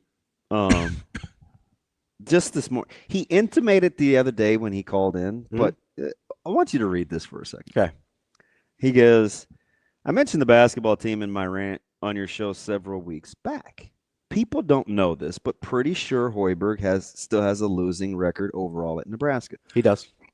The only reason I know, because even when people mention his mile mark of 100 wins, they remind you of the total number of games, which I've never seen before in acknowledging a milestone. But anyway, he said, find a coach that works hard, cares, and is not scared to self-correct. Combine that with patient an athletic director and a fan base, and it will eventually happen. And even if it doesn't, it would be your best chance either way to make it happen. I don't know why, but Say that one more time. Just that last part. Okay, he said, combine that with a patient, athletic director, and a fan base, it will eventually happen. And in parentheses, he's like, and even if it doesn't, it would it would give you the best chance to win either way to make it happen. That's the key. Is it gives you the best chance either way. As in best practices? Yes. I agree. That's the thing. I agree. Because we're sitting here and, like, that's the hard part. That's why the PR of the Dylan thing doesn't necessarily match up with the reality. And I just use that because it's the most obvious. It's the biggest version of this variable that we're talking about here, right? Because if you stick to your convictions and say, hey, we would love to have you here, you're going to sit behind Kyle McCord for a year, which, to my knowledge, was an option. I'm not going to put you on the spot or anything. To my knowledge, which I had some people talk to me about that situation. We didn't agree on this then either. No, I think it was 100% on the table that if you had told Kyle McCord that Dylan was coming to learn, he still would have come here. I believe that to be the case. I could be wrong, but I believe that to be the case. But let's pretend for this scenario that's not the part I was disagreeing with, but that I don't know. Yeah. So let's pretend for the scenario that's I do know the level of functionality for Coach Rhule during that stretch was way, way less than ideal. Yeah. So let's pretend for this conversation that was the case. That you go and you say, hey, we're going to start Kyle for a year. You're going to sit. You're going to learn the offense. And then when you're ready and you've done all the things to earn this spot. Do you know why that sounds so good? Like, are you telling Cam Mack that while you're waiting for Sam Hoiberg? I understand. Do you? I do. But even if, because Sam Hoiberg looks a lot better at the point now than Cam Mack does. He looks better. But you're not taking that, though. He looks better at the point than anyone has. But that is my point here. Cam Mack is a better basketball player than Sam Hoiberg, physically. Like, talent-wise. Cam Mack has more talent, right? Oh, jeez. Yeah, what are you doing over here? That's not a hot take, right? Cam Mack is more talented than Sam Hoiberg. That is not a hot take. Okay. So, but that is the point here. The point is you have to be able to say no to the more talented guy if the more talented guy doesn't line up with your non-negotiables. So what is it? It's 7-25, 7-20. 2 straight 7-22s. And 10 and 2 straight 7-22s. 10 and 24? And then a 16-16. 10 and 22? 10 and 22. Yeah. They didn't clear 500 until year 5. And it was 16 and 16. Yeah. No, that was year 4. So they didn't clear 500. They didn't get better. They didn't get a winning record until year 5. Yeah. 23 and 11. So we're sitting here, but that's my point. The Cam Mack Sam Hoiberg is a perfect example. You have the more talented guy versus the guy that does things the way you know needs to be done. Do you want to look at one of your own teams in that same vein? Absolutely. Because that's what Coach – and that guy's had a ton of success. That's what Coach Mack found himself in this year. Yeah. And guess when they started winning? When he said no. See ya. We're not doing this anymore. You do things the right way. And that's a guy that has won a ton. Or you're just not going to play. And even at this stage in his career. It still happened to him. Yeah. It still got. I understand. It still got. But so that's when I understand. When I talk about Dylan, that's what I mean. Is because you have to be able to say, and that's why I said the important part is it gives you the best chance either way. So because even if Dylan says no, even if he says, yeah, I'm not doing that, I'm not coming, I'm not sitting, whatever, it still gives you the best chance to be who you want to be ultimately, even if in the short term you take a little hit. We don't understand, generally speaking, and I'm including myself. This is not just the royal we. This is the me we as well. we generally do not understand as fans that it is more damaging to compromise for a guy that we like or think is super talented or whatever than it is to not have that guy. Let me say that again. It is more damaging to compromise for a super talented guy than it is to not have that guy. That's a thing as a fan base that we really, really struggle to get our arms around. So if you had it to do over again as he brings his team to Lincoln, you think Dana never recruits P. Allen? Oh, 100%. I think not just P. Allen. There's a lot of guys. I think there's a lot of guys when he came back from Arkansas that he would not recruit again. Yeah. And again, it's weird because you get the advantage of hindsight as 2020. I think he knew in real time what was happening. There's no way he didn't. Those guys drove him crazy. And even for as much self-awareness as you hammer Frost over, he knew he was compromising. Yeah, he just couldn't go back. And he said it. But he just refused to go back and get it. That's why I'm not mad at him. But anyway, my buddy is furious. At what? Oh, because I retweeted something. He can't stand one of the mayor. He gets mad at Schaefer. Okay. And I retweeted something that Joel tweeted. Yeah. He's going back and forth. The guy's no block, no rock, and Adam Rittenberg's deal. And Joel simply said, they were talking about the DC hire. Mm-hmm. People are going back and forth over the credentials. Oh, yeah, on Orich. Yeah, and Joel simply said they hired the guy the DC wanted, which is a good thing. Mm-hmm. And I liked and favored it because that's 100% That's accurate. what happened, yeah. I'm trying to tell him, I'm like I can eat the meat and spit out the bones. I can rock with Joel. We can go have lunch or whomever. Mm-hmm. I don't always agree with how the tactics, but when something's good, it's good. Like I can separate the two. Yeah. Get it? You know what I mean? I'm not good at that. No, I know. Like I'm just sometimes I shouldn't be either. Yeah, there's times where I think it's to your detriment, but you're much better at that than me, and you get quality out of people I don't because I'm not willing to. Man, I think at the end of the day, like if I need a ride at Costco, like, and I call him, he's coming to get me. Sure. So I'm not bearing him. Yeah, it's a good point, but I know he drives him crazy because he got at Rhule the other day for the cryptic tweet. Sure. Yeah. And he goes, "We're doing this SHIT again," and I was like, "Dang, you really don't like him, do you?" You know, it's funny the things that we think matter when we're not winning. Like, I can't tell you how many people will text me or tweet at me or whatever and be like, well, do you see Curt Cignetti doing a podcast or do you see this on social media? And it's like, here's the thing. I don't know, and it's probably not his personality, but like, there's not like a thing. Somebody during the bowl game was like, he needs to turn his hat around. I'm like, oh my God. Like, you think they wouldn't have got their ass kicked by Utah if he turns his hat around? Because I don't think that made a difference. Nah. I don't know, man. I think they were still getting their ass kicked by Utah. I'm just saying. Yeah. You know what I mean? Like, I think there are certain things but again, when we don't have the wins or whatever else, we start picking at things that bother us, even if they don't matter. And maybe some things do matter, but I don't think a backwards hat's one of them. No. I'm just going to go out on a limb on that one. But I agree. The hiring of a guy that, like all things being equal, because listen, I'm sitting here and I want Elijah Robinson like everybody else did a month ago or whatever that was, and he goes back to Texas A&M. And I want a big name guy, or I want a guy that's got a history of whatever. And I sit there and we get a guy from Miami of Ohio, and I go, But you go, hey, this is a guy that Orich has worked with before. He knows what to expect out of him. Like at the end of the day, I'm gonna rely on that. And for as many dumb examples as we want to use with the irrational comparison of Indiana and Nebraska, guess what nobody said when Cignetti brought his staff over? What's that? Yeah. They're like, oh, those are his guys. Whatever you just did. Yeah. Like nobody did that. No, they're like, oh, that's his guys. He's bringing the JMU squad. He's bringing the IUP squad. So part of that matters, right? Because you have to have some resolve to not cave to that. I'm bringing the Elon squad, which is why I liked and retweeted it. Plus, man, I don't give in to peer pressure. I'm fine. No, you usually go the other way, and you're just like, well, I'm gonna do the opposite. It's not true. I just agreed with what he said. I just was mad at him the other day. No, I know.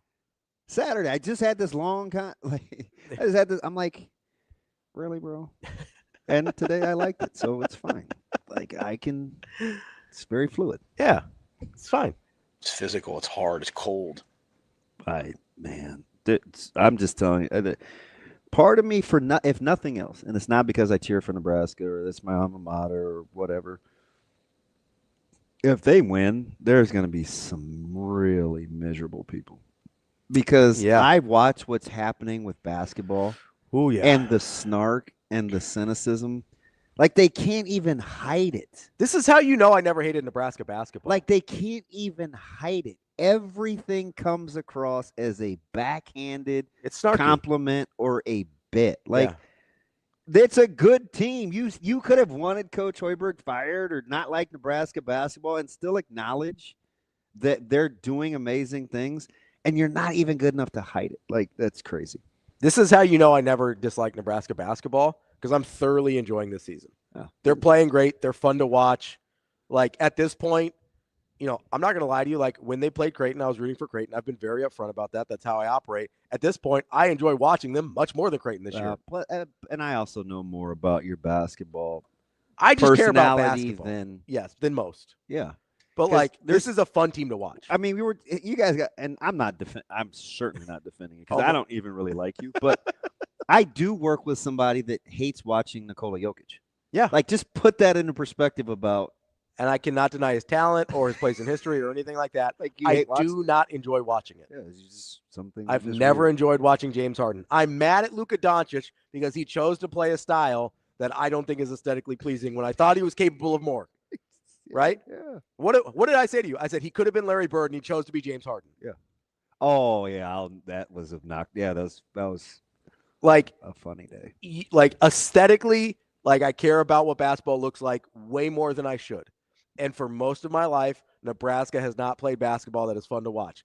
They've played basketball that is fun to watch the last couple of years under Fred Hoiberg. Well, and listen, man, let's just keep it a buck. That's how the whole Jasker thing was created. Creighton basketball fans, even though it didn't origin. Whatever. I'm talking about the affinity because people wanted they wanted to watch good basketball, and Creighton was playing it. Yeah. So that's literally that's how it happened. The whole thing is I liked basketball growing up. I wanted to watch good basketball. Nebraska didn't offer that to me at the time. So I watched Creighton. That's all it is. That doesn't mean I hate Nebraska. Listen, how mad was I at Coach Crutchfield 2 years ago? Oh God. And I'm a fan and it was pissing me off. And what did I say last year when they're making an NCAA tournament run?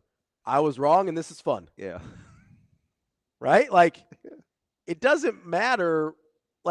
But they were also playing dramatically better basketball than they had the previous years. They're going to get it together.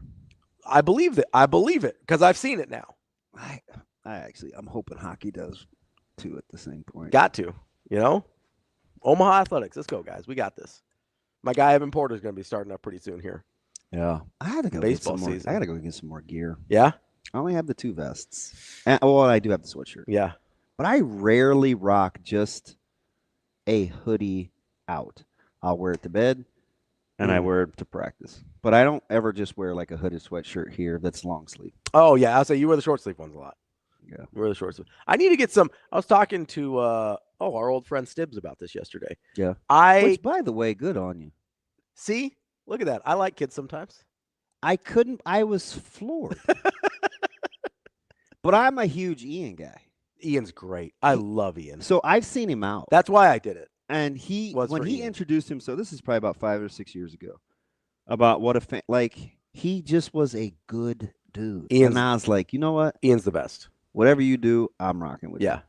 I was like, look at you. You're at a youth 4th grade girls basketball game. Yep. And Bishop's smile was incredible. We all had a great time. So go back. So I think it's on Ian's Twitter account. He has a picture. No, it's Bish. John tweeted it out. Yep. Bishop's smile is, I'm not being weird. It's incredible. No, he's like, he looked like he had utter joy. Yeah. And I was like, oh my God, this has to, because that'd be right.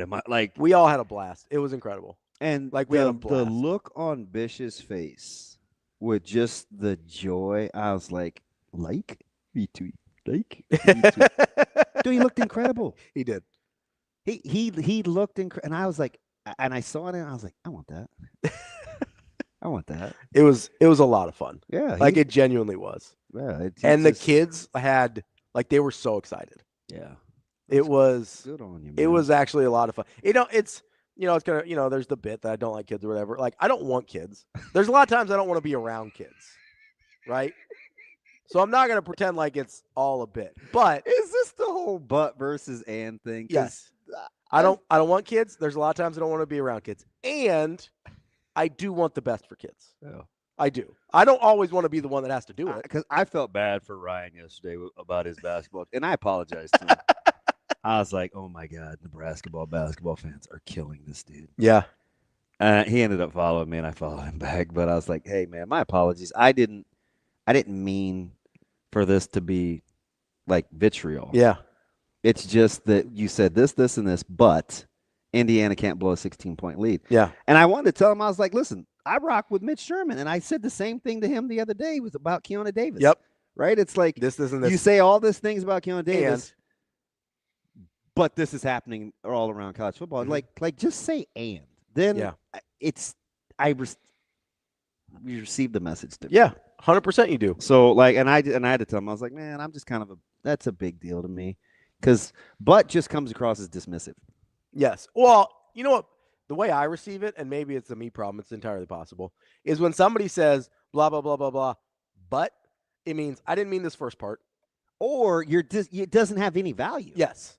It's like, I just said this so you wouldn't be mad at me, and here's the part that I really mean. For Ryan, I threw myself under the bus. I used the Ravi example. Yeah. But it's important, right? It is. Listen, I say a lot of dumb things.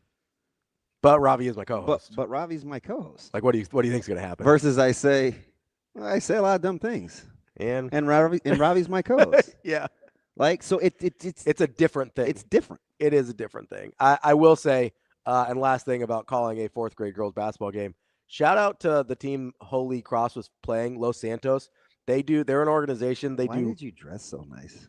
I told them I was going to take this way too seriously. Jeez. That was like the bit that I was doing. I was giving like real basketball analysis. Like I was getting after it. Oh Lord. But the Los Santos is an organization that provides free athletics for kids. That's awesome. And that's what the team they were playing was. Ian's daughter plays for Holy Cross. Mm-hmm. And Los Santos, and shout out to Coach Cantu. He was a ton of fun and played along with our stupid little thing we were doing. It's not stupid. I mean, it was kind of a silly thing, but it was fun. But yeah, they give free athletic programs to kids in their area. So just want to give them a shout out. If you're looking for something, Los Santos is where it's Operation shout out. Yeah, I appreciate. Listen, they do things for free, so I'll give them a free shout out. You know, look at this. Look at that bitch. I know. He looks fantastic. We all had so much fun. It was a great experience. I'm glad we could do it. And I gotta say, my man Stiblitz is smiling. Like, that's a good picture, man. Can I say the amount of like joy those kids had when they made a shot? Yeah. Like on both teams, they were just like, yes, let's do it. Like it was actually really cool. All right, so I should give you some credit because I shouted out Bish and no, that's fine. I gave Stib some love. No, you said good on me. Yeah. You look nice in your gear. We got Ty Schalter, talk a little NFL coming up next from Pride of Detroit.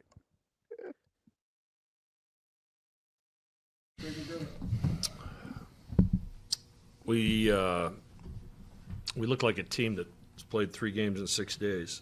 I just didn't think we had a lot of energy. I think we survived early on some made jump shots, but I didn't think our pace was great. And then, defensively, we didn't have a lot of teeth.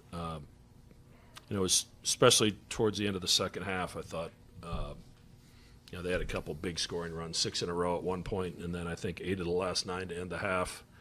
And I really felt like if we could have kept it, inside of 10 at halftime, I would have liked our chances. When St. John's shoots the basketball like that, they're a tough team to beat.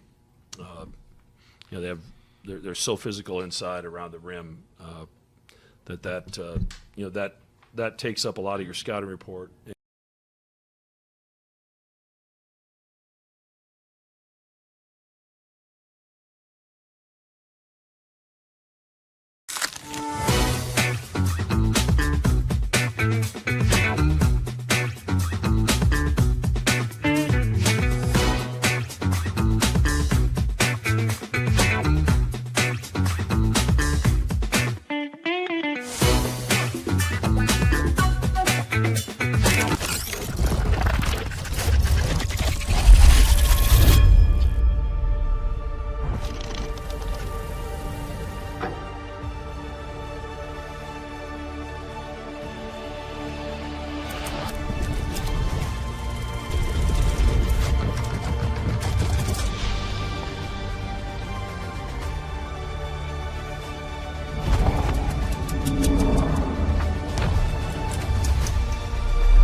Yeah, I mean, I thought that we were pretty glued into our game plan, and then I think a couple things happened sometimes, like offensively, where we were not getting the shots that we wanted, or we might have some turnovers, and then all of a sudden that leads to a few run-out layups, and it just kind of is a little bit deflating. But when you look at the box score and it's like, okay, it's just, they outscore you by 6 in this quarter and 2 in this quarter, and it just kind of feels like it's a slow bleed in a game like this, and it just it wasn't necessarily like one huge run that I can put my finger on, but more just, kind of a couple reactions after negative plays on offense that led to transition runouts or offensive rebound, kick out, dagger 3 plays that, and obviously they have, they're led by 6 very experienced seniors that, are projected to be potentially 5 first-round draft picks. It's an incredibly talented roster that they're going to make you pay when you have 17 turnovers.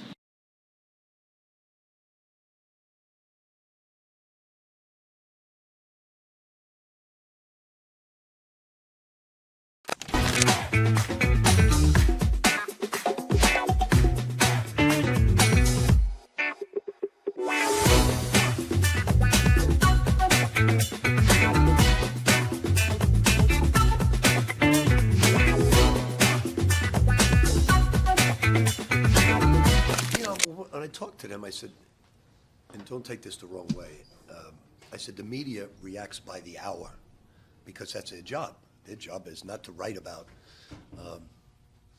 what they saw and what's coming up. So I said the fans are going to react to that day. I said, but there's no panic with us. We know. I said, you're not a whole lot different than last year's team in terms of where we were. Now, was the Providence game a bad loss? Yes. And did Providence have a bad loss against UConn being up? Yes. Did Creighton have a bad loss being up 16 at Villanova? Yes. It happens in basketball. But I said, we have no panic. I said, I am not unhappy with one person on this basketball team. You're great guys. You practice hard. You play hard. You made some really bad plays down the stretch defensively, and it cost us the game. So we learn and we move on. So I just was very calm with them and said, look, I'm not wavering one bit. I know who you are. I know what you're all about.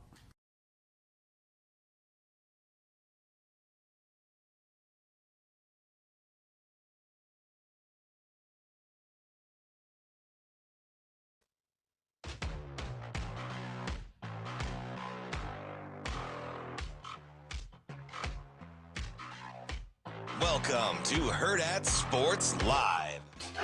Sky Moore again, little trickery. He's thrown it before. Going deep at McCaffrey. He's got it. Touchdown 49ers. Big on the tush push. There he is, shoving, and Allen's got it. Not to be denied. He's still going. Look at this. Wow. A full thoroughbred. And they say touchdown. And Stroud.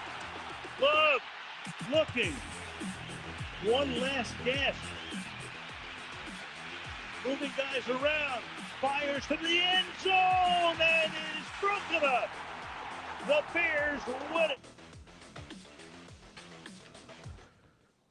Welcome back, Hurrdat Sports Live, presented by Next Gen Male Medical. That's DB. I'm Ravi Lulla here at Hurrdat Sports Bar and Grill. We are joined now by Ty Schalter. He covers the NFL for Pride of Detroit. Ty, how are we doing this morning? I'm doing great. How are you? We're hanging in there. So I got to start with the lowest of the low-hanging fruit. Ravi's over here grilling me during the break like I'm supporting Mike McDaniel. He is absolutely floored that he's. I was just asking. It's your delivery. Ask Ty. He's the expert. Ty, what is it about Mike McDaniel that's alluring for another organization for a head coaching position? Whew. Yeah, position is a good question. Wait a second. What's the? Ooh, you don't agree either, Ty? No.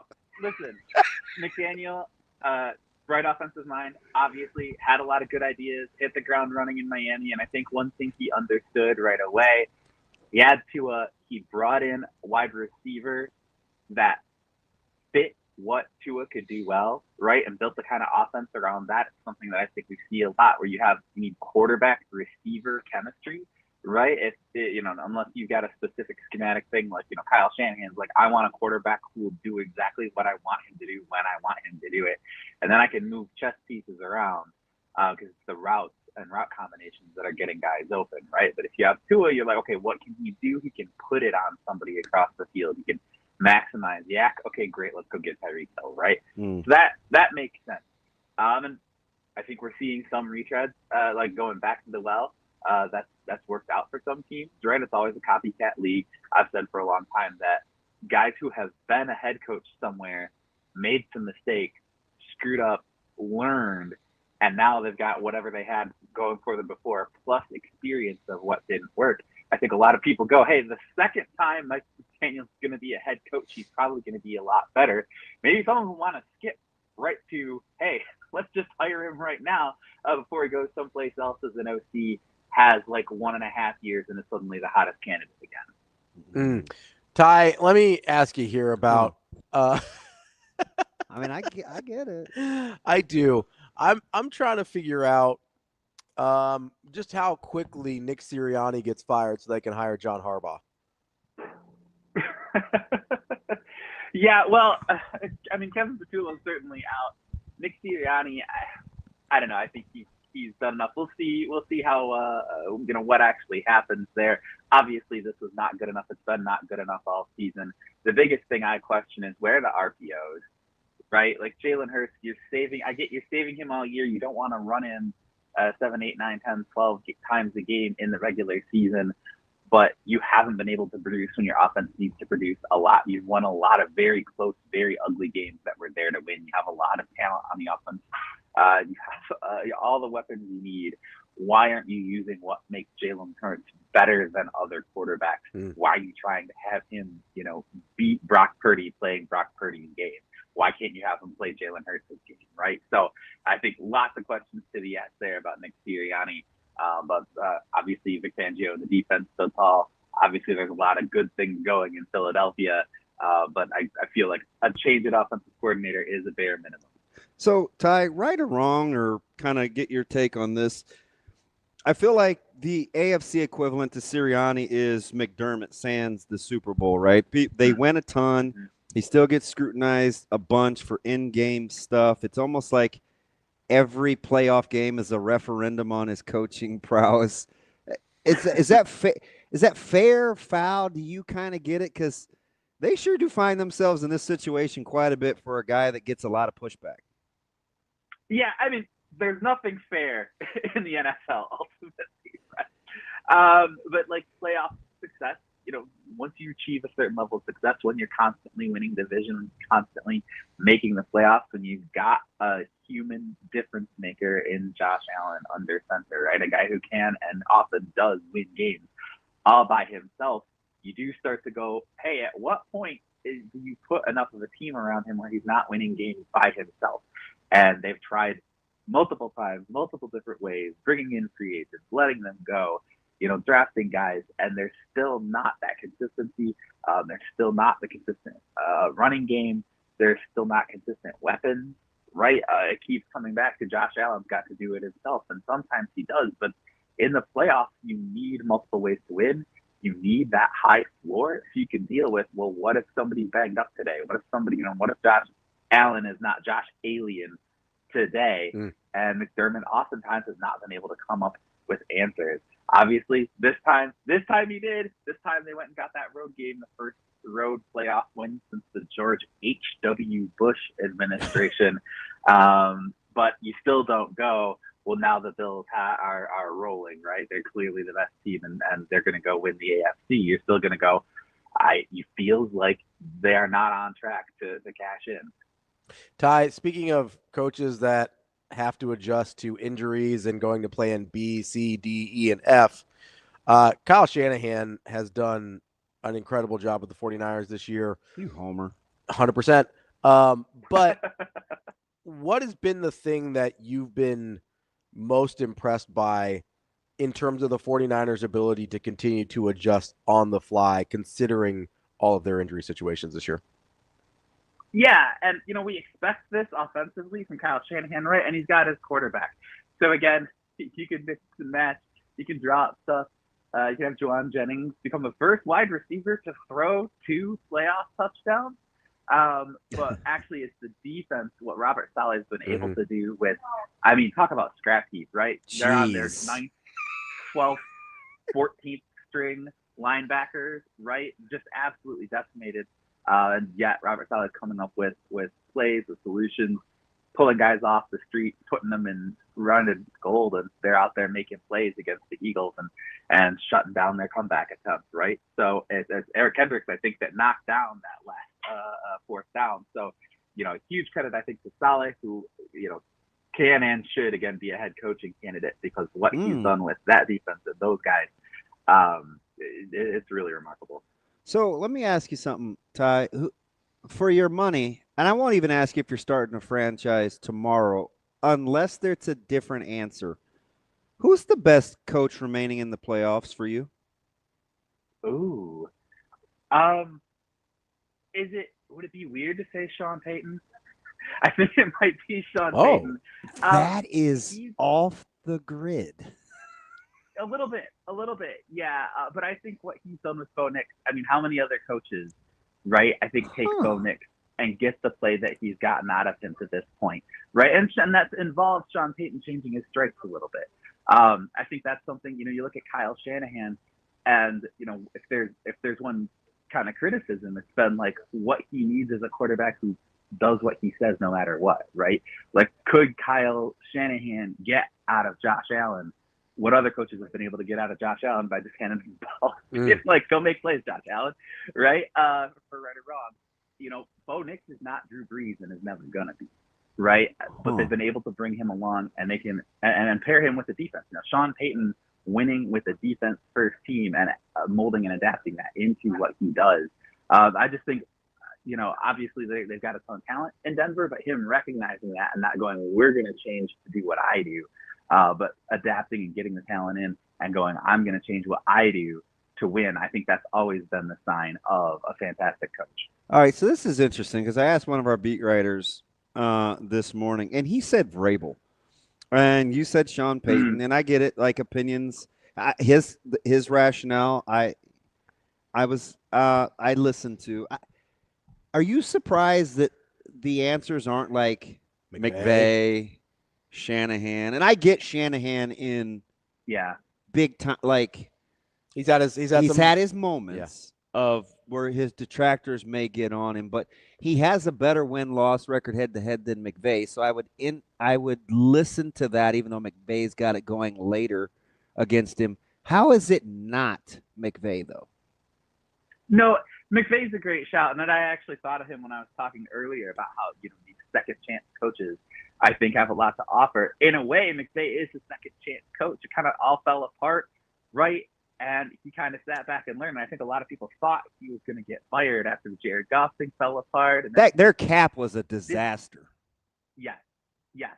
Right, but so they kept him, but he also went back and said, he talked before about how he handled the Jared Goff thing and went, hey, I learned, right? They went out and went all in, and people forget how much luck was involved in that first year. Stafford coming in, everything falling into place, they go and win. But then he still continues to evolve, and same thing, then, okay, we have to let all these guys go, right? We have to let a bunch of these top veterans go. It's going to be me, Stafford, and, whoever we can get in the third round. Then it's okay, that guy happens to be Puka Nacua, great. But then they've built back up multiple times, and he keeps adjusting and he keeps innovating and improvising. And, he keeps running circles around a lot of other coaches. So absolutely, McVay should be right up there with everybody else. It's just right now, they're not the juggernaut that they were 6 weeks ago. So maybe that's why it's not the first name on everybody's list. But no question, McVay's done an outstanding job. Let me ask you about the best afterthought, maybe in any sport that has lasted this long in the postseason. Why is McDonald get overlooked for what he's done in Seattle? Oh, great question. Probably just because his name's too similar to all the other coaches. People. A lot of the mix. All the mix. McDonald, McDaniel, right? But maybe there's a little of that old West Coast bias. Seattle spent a long time not getting a lot of the coverage that other teams did because people weren't staying up late enough to watch their games.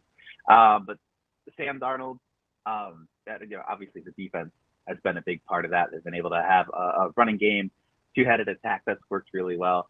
And it's not like Darnold hasn't had some Darnold-esque moments. It's not like he hasn't been turning the ball over, but he's made plays in big moments. They've schemed up plays for him in big moments, and he's pulled through when it counts. And he's got that team believing, right? And he's got Darnold believing in himself, which is a big key.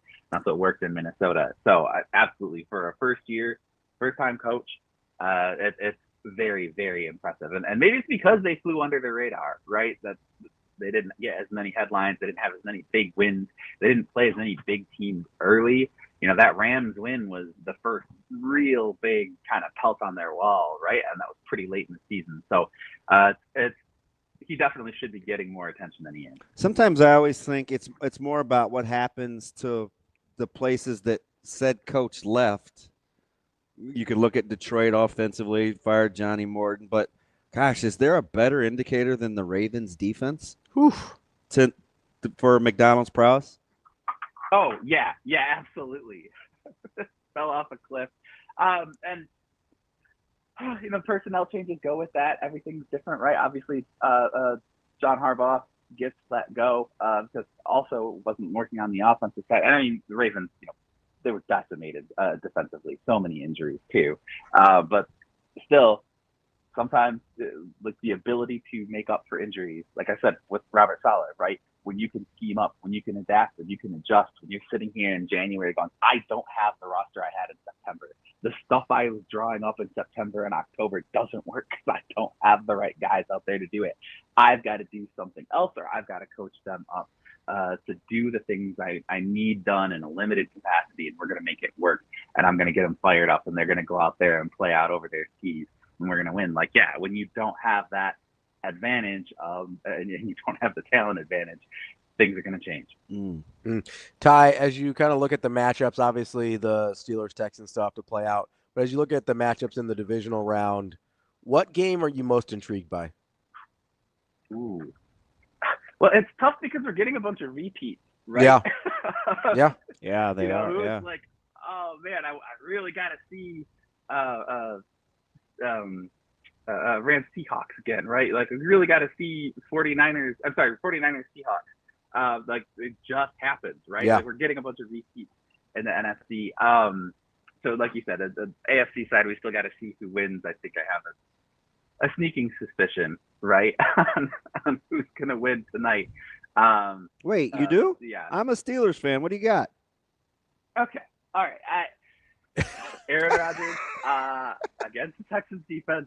I don't want to say it out loud. They've been giving up plays down the field, though. You think some of that continues?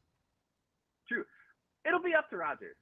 Can he stick it out in the pocket? Can he risk taking hits? Is he going to go, I'm going to wait for these plays to develop, right? Are they going to dial up those seam routes, those downfield throws that he likes to throw? We've seen he's got the arm still, right? He can make those throws. There's no question about that. It's whether he's willing to stand in the pocket, risk getting hurt, wait for those receivers to get downfield, and then make those throws. And, maybe that's built off, can they run a little bit more? We'll see. But I think Aaron Rodgers ultimately cannot get rid of the ball as fast as he's been getting rid of the ball and have success downfield against that Texans defense. If, let's say you're right, it ends up being Patriots and Texans in that next round, who do you think has the easiest path to the Super Bowl out of each conference? Ooh. Out of each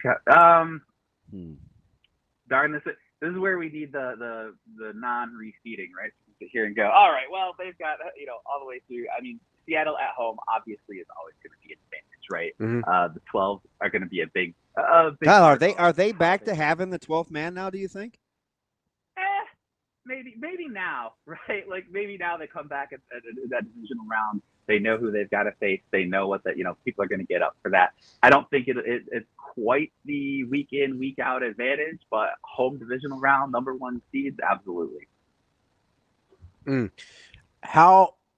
What's the path for a team like you said you like Sean Payton as the best coach left here? Do you trust him and the combination of Bo Nix enough to say, even if I like him the best Like as the over coaches, Vrabel and yeah, May or over Josh Allen and McDermott, over Vrabel and May, over I guess CJ Stroud and D'Amico Ryans, maybe D'Amico Ryans and that defense are a better combination there. Like, do you trust? Hey, thanks for fast forwarding over the Steelers. I'm just going with Ty's own predictions. Yeah, no. Do you trust him compared to what he's facing? Great question. I think Josh Allen right now at this point, we're seeing he's not getting the help, right? We're seeing it's not other people making the plays for him. And we've seen that that's not been enough in the playoffs yet. And that Broncos defense, super, super talented. And unless the Bills can run the ball and get some of that heat off, because the edge rushers in Denver are just unbelievable, right? And the secondary is just as talented. So I don't love that. I don't know if I believe in Drake May just enough yet. Though, obviously he was fantastic again. He can break, contain, he can make stuff happen. Accuracy is everywhere you want it to be, right? Like, he's way ahead of schedule. And I think I have a ton of respect for Mike Vrabel as a coach. So, again, I don't know, though, as I went up against that defense. Really, it's probably the Texans that have the best shot against the Broncos, because it's strength on strength. It's those two great defenses and those two quarterbacks where you go, is this going to be a good week? Is this going to be a bad week? How many big plays are they going to make? How many turnovers are going to happen when those two teams have to go against each other? So I guess, long story short, I like the Broncos over the Bills. I like the Broncos over the Patriots. I don't know if I like the Broncos over the Texans if they make it that far. All right, last one from me, Ty. What's the best job that's currently open for you? Ooh. I'm tempted to say Ravens just because outside of the questions about Lamar, you have Lamar, and you have an organization otherwise that's just full of continuity, top to bottom, right? You have the resources, you have the expertise, you have an organization that has an identity, you have players there, you have a fan base. You walk in, like I said, as long as you can get Lamar right and get that buy-in, I think that's a great situation. You're going to get some guys coming back from injury. I think Baltimore's probably the right decision. But even then, again, it's question marks about Lamar. Is what you want to do on offense, is that going to fit? Are you a personality fit with Lamar? And can you heal some of the wounds, that have been reported around the team and Lamar and the frustrations? That is Ty Schalter, Pride of Detroit. Ty, appreciate the time as always. Enjoy the game tonight and the divisional round. Absolutely. You guys too. Thanks, Ty. That is Ty Schalter from Pride of Detroit. We've got. I got one of your bad habits. What'd I do? I went. Oh, my bad. You'd like you care. I don't. That's interesting. You did that, Damon. Shut up, Shane. You're right. I don't. Yeah, whatever. Jeez, man. Tough hang. Listen, I think the one thing you may actually like about me is you know exactly what you're getting. Yep. That's what I was just telling my buddy about Joel. Zero He's surprises. It's my guy. Zero surprises from me. Marty. We do have a little bit of breaking news to get to. Former Nebraska quarterback Dylan Raiola has committed to Oregon via his Instagram. Big Instagram guy. Little post on Instagram. They're right. You know what he hasn't posted about still? We can move on. Just hadn't said a word about his time in Nebraska. Or maybe not. Not a word. Jeez. You know what I think is interesting, though? Real quick. I'm waiting for your bated breath, I know. No, gut reaction. Sometimes people just have to have those about everything. I've got lots of guts, and I've got lots of reactions.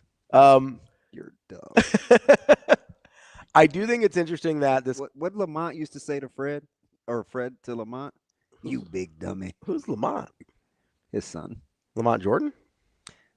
No, it's Sanford and Son. It's a little before your time. Oh, shoot. I missed that. I'm a big Red Fox guy. That's a good show. It is good. It was a good show. Yeah. I didn't really get in. There wasn't really reruns of that when I was growing up. It wasn't like in syndication much. Sanford and Son? Not what I was watching, at least. Yeah.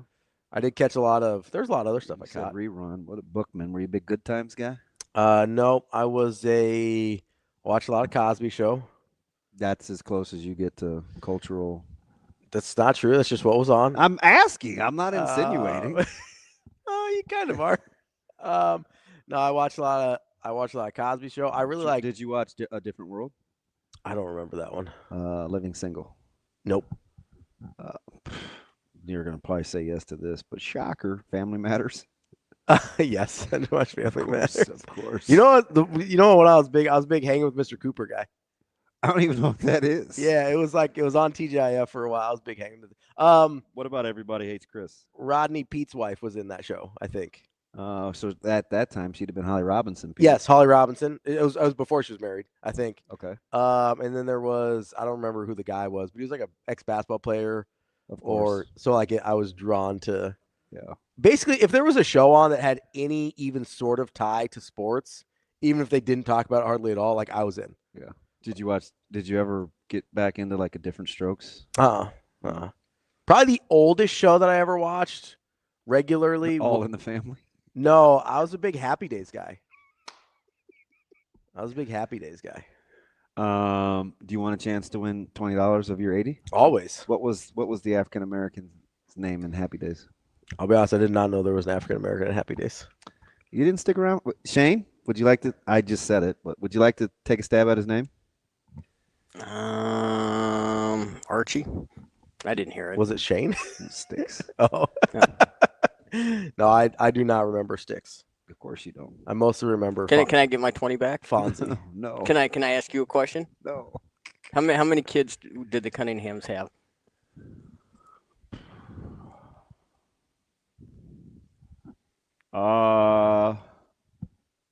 Three. That's good. You had it. Is that right? Yeah, you wanted to say two because you just thought it was Joni and Richie. Somebody Somebody went to college. I had no idea. Yeah, he came down the stairs one day, went out the door, and never came back. I kind of believe that.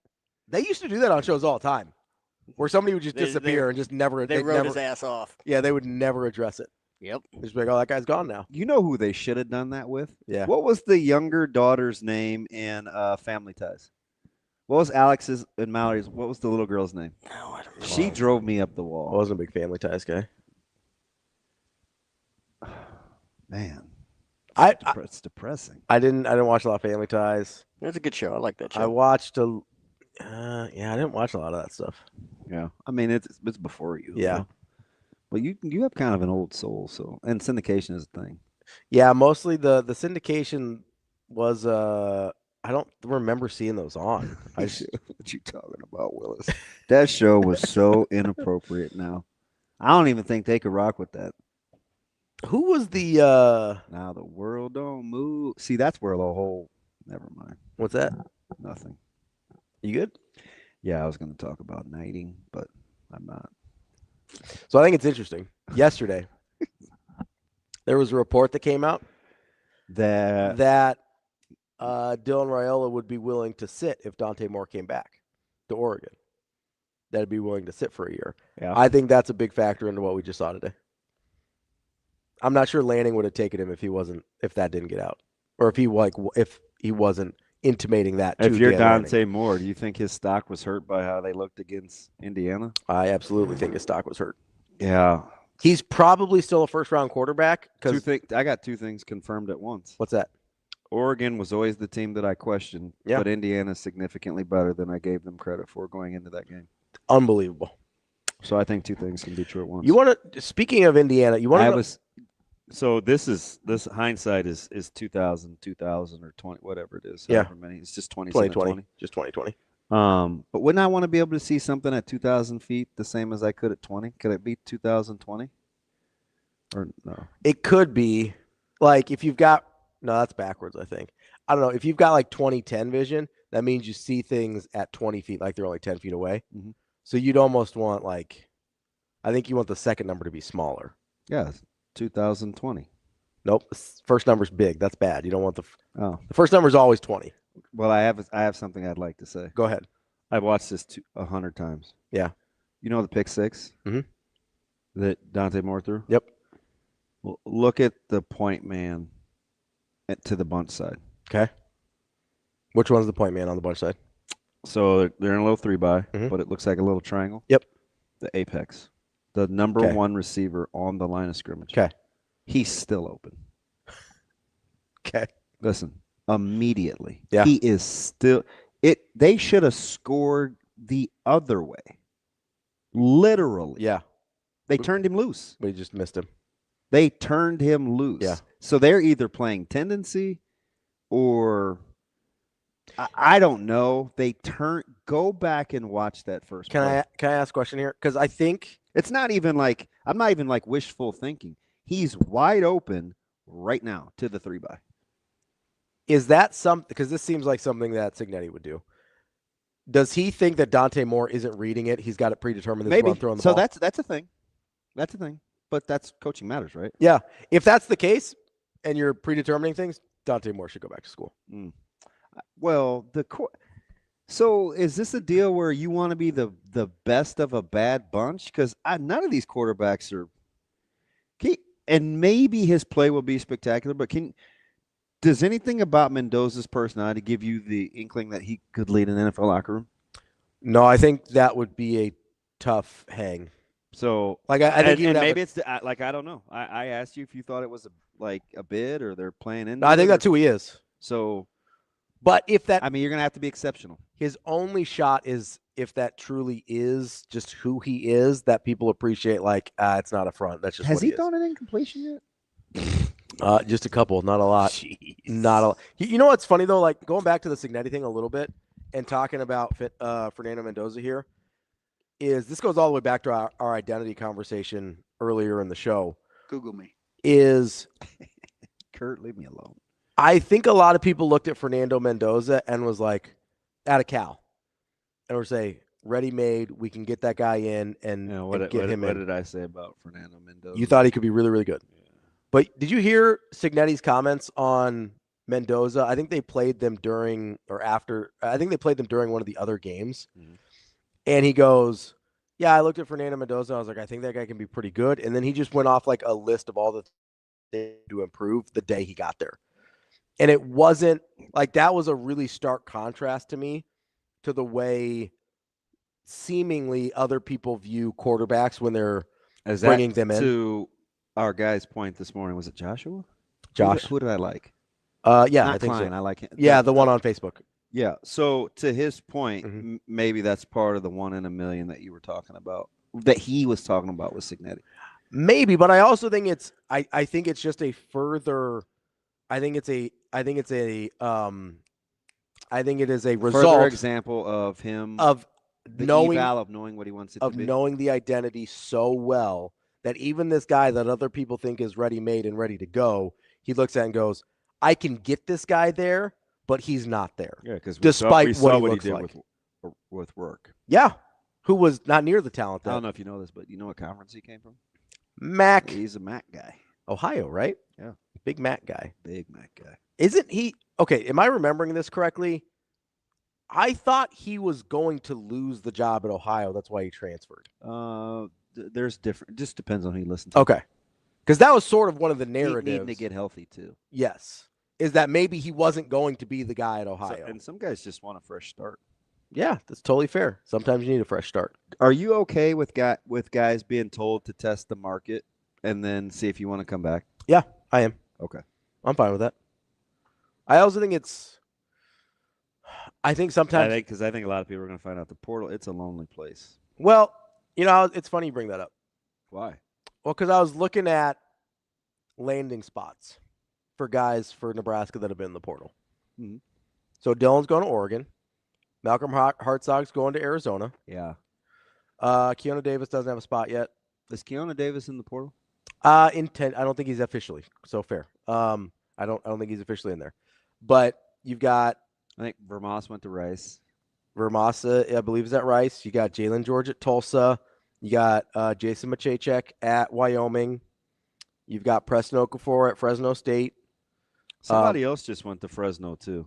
Which there's a connection with Ents, right? And they recruit this Metro area too. super well, right? But Who just went to Fresno? Those you've got two guys going to power conferences in Dylan and Malcolm. And then you got a lot of guys that either don't have places to land yet or are going to group of 5 schools. And that's not to say that they're not good players or couldn't become good players. The point is there are way more players in the portal than spots at places those players want to be. Yeah. And so I don't have a problem with Coach Rhule saying like, hey, we like you. We think you can be good here. But if you need to see for yourself what's out there, we don't have a problem. Yeah. You see this with professional teams sometimes. Oh, I know who it is. Who? Maverick Noonan. Oh, yeah. Is going to go to Fresno. Which, again, local guy. They know the area super well. Makes a ton of sense. Yeah, he's going to play too. Right? Good player. Yeah, I like Mav. That's a guy that I would have preferred to keep. But, again, I think sometimes you have to look at landing spots and what was available to them. And that's why I kind of said, hey, there's really not anybody in there that's gone in so far that I go, oh, could not have afforded to lose that person, right? What did we say? 3.5 for starters? What are we at right now? 3, if you include Malcolm. He didn't start most this year because of injury, but he was a starter, so I'll include him. So how many guys have gone in? 17? Yeah, I think Count them it's for me. Malcolm. 1, 2, 3. Dylan. Tristan. Ramir. Stewart. Machachek. Bryce Turner. Kenneth Williams. Jalen George. Maverick Noonan. Caden Vermas. Roger Gradney. I think Kynan Torres. Oak. With Papu, the withdrawns, I think it's 16. Parker. And I'm missing one. I think with the withdrawns, it's 16. Oh, Dabia. Yeah. So 16 guys. 2 of which are committed to power conference schools right now. And most of which are not committed anywhere. And they've gotten, work with me, count. Yep. Kalen. Calandria. Kwanzi Gilmer. Babalade. I think I'm at 14. Okay. I think. Because you got... You just didn't want to count with me? Oh, I thought you meant count while you were doing names. My bad. Well, I was. You didn't even do that. I didn't get to 14. Jeez. My bad. My bad. That's on me. That's on me. It's totally on me. That's totally on me. Yeah, I think so. You're about even in terms of number of players, and I wouldn't be stunned if 1 or 2 of the guys that we named come back out still, or remove their name, or guys that we think are in aren't in, and whatever, But I don't have a problem with testing the waters. Like, I think that's a transparency part of this process. You like your Steelers at plus 1,800? The Steelers' odds as the 5th team and the odds to win the AFC are more than the total number of plus dollars available for the first 4 teams. Yeah. 215, 250, 260, 500, plus 1,800. That gets you to what, 1,300 basically? That's incredible. Well, That's fine. Everybody's out on the Steelers. You like being a little bristled up, Oh, I love it. It's so my personality. It is a little. Love to be bristly. You like to be contrarian sometimes, a little bit. No, I don't. Yeah. I hate low-hanging fruit groupthink, but I don't go out of my way to be contrarian. Sometimes the majority makes a good point. Sometimes. Every once in a while. I don't. The contrarian thing. I don't think you're a contrarian. I think there are sometimes. Well, you think the fact that I don't like pizza is counterintuitive. I just don't like pizza. No, it's fine. Pizza's not the thing I would have gone to. I think there are some times when the groupthink has a point, and you will go out of your way to try and find the flaw in the thinking. Nail me the next time that happens, because I'm curious on how I think. You don't have to do it now. No, I know. I've done it before. I can't remember a good example, but I will next time it happens. Because you ask me a lot. You're like, oh, you just. Yeah, you just swerve in here? Yeah. Because I think sometimes you do. I'd rather be right than well-liked. You do like being right. I'm just, that's just how I think. No, I appreciate that. No, you're exactly right. Hi, Sat. Getting it right's important. Yeah. Do you know a sneaky good room? I'm going to guess since Sat just came up, you're going to say tight ends.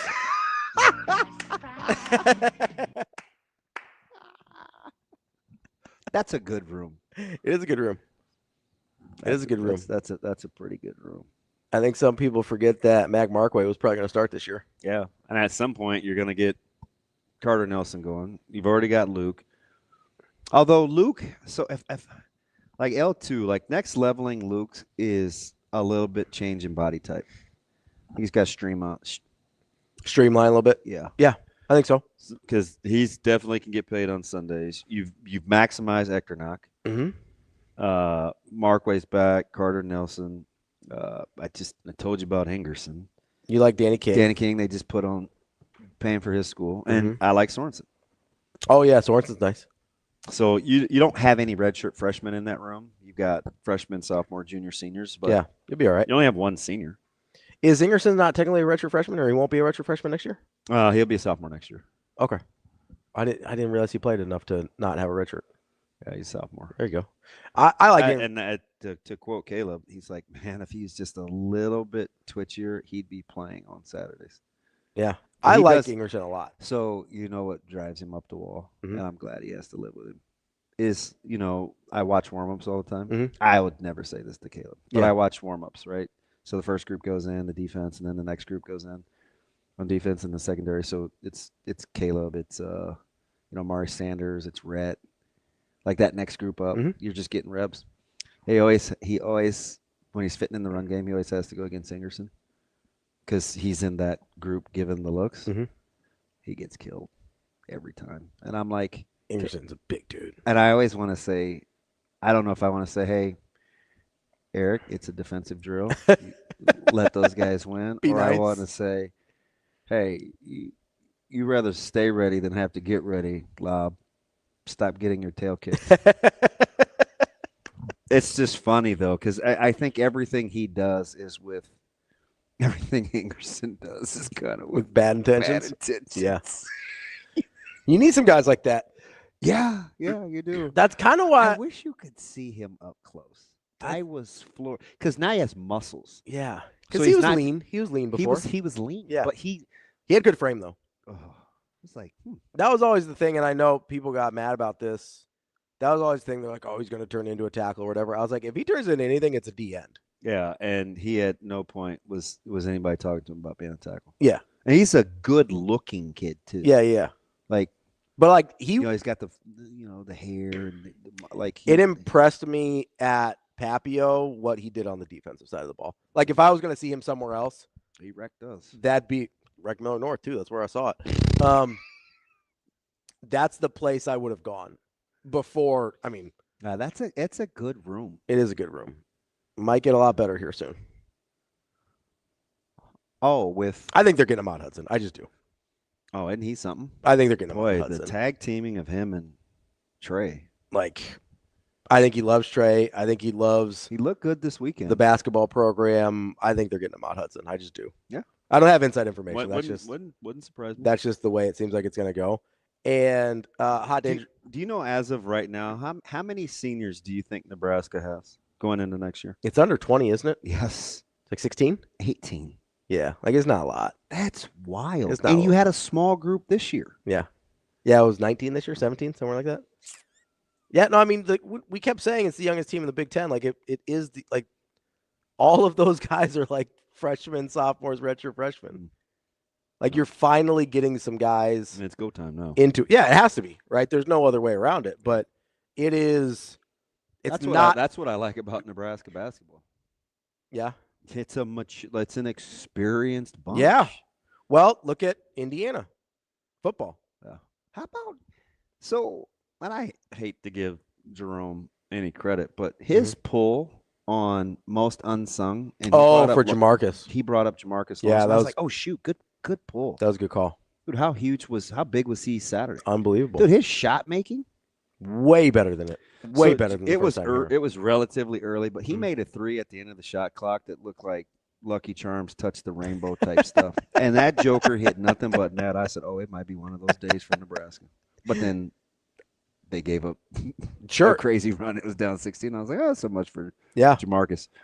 But they made some tough shots to hang in there. And then it was just like Frager, they took Indiana's will. Frager made He some was tough shots. scoreless going into like the last 7-8 minutes. I may be a little off on that, but he wasn't Late. balling yet. No, he but took late, that thing over late. Late, he made some huge shots.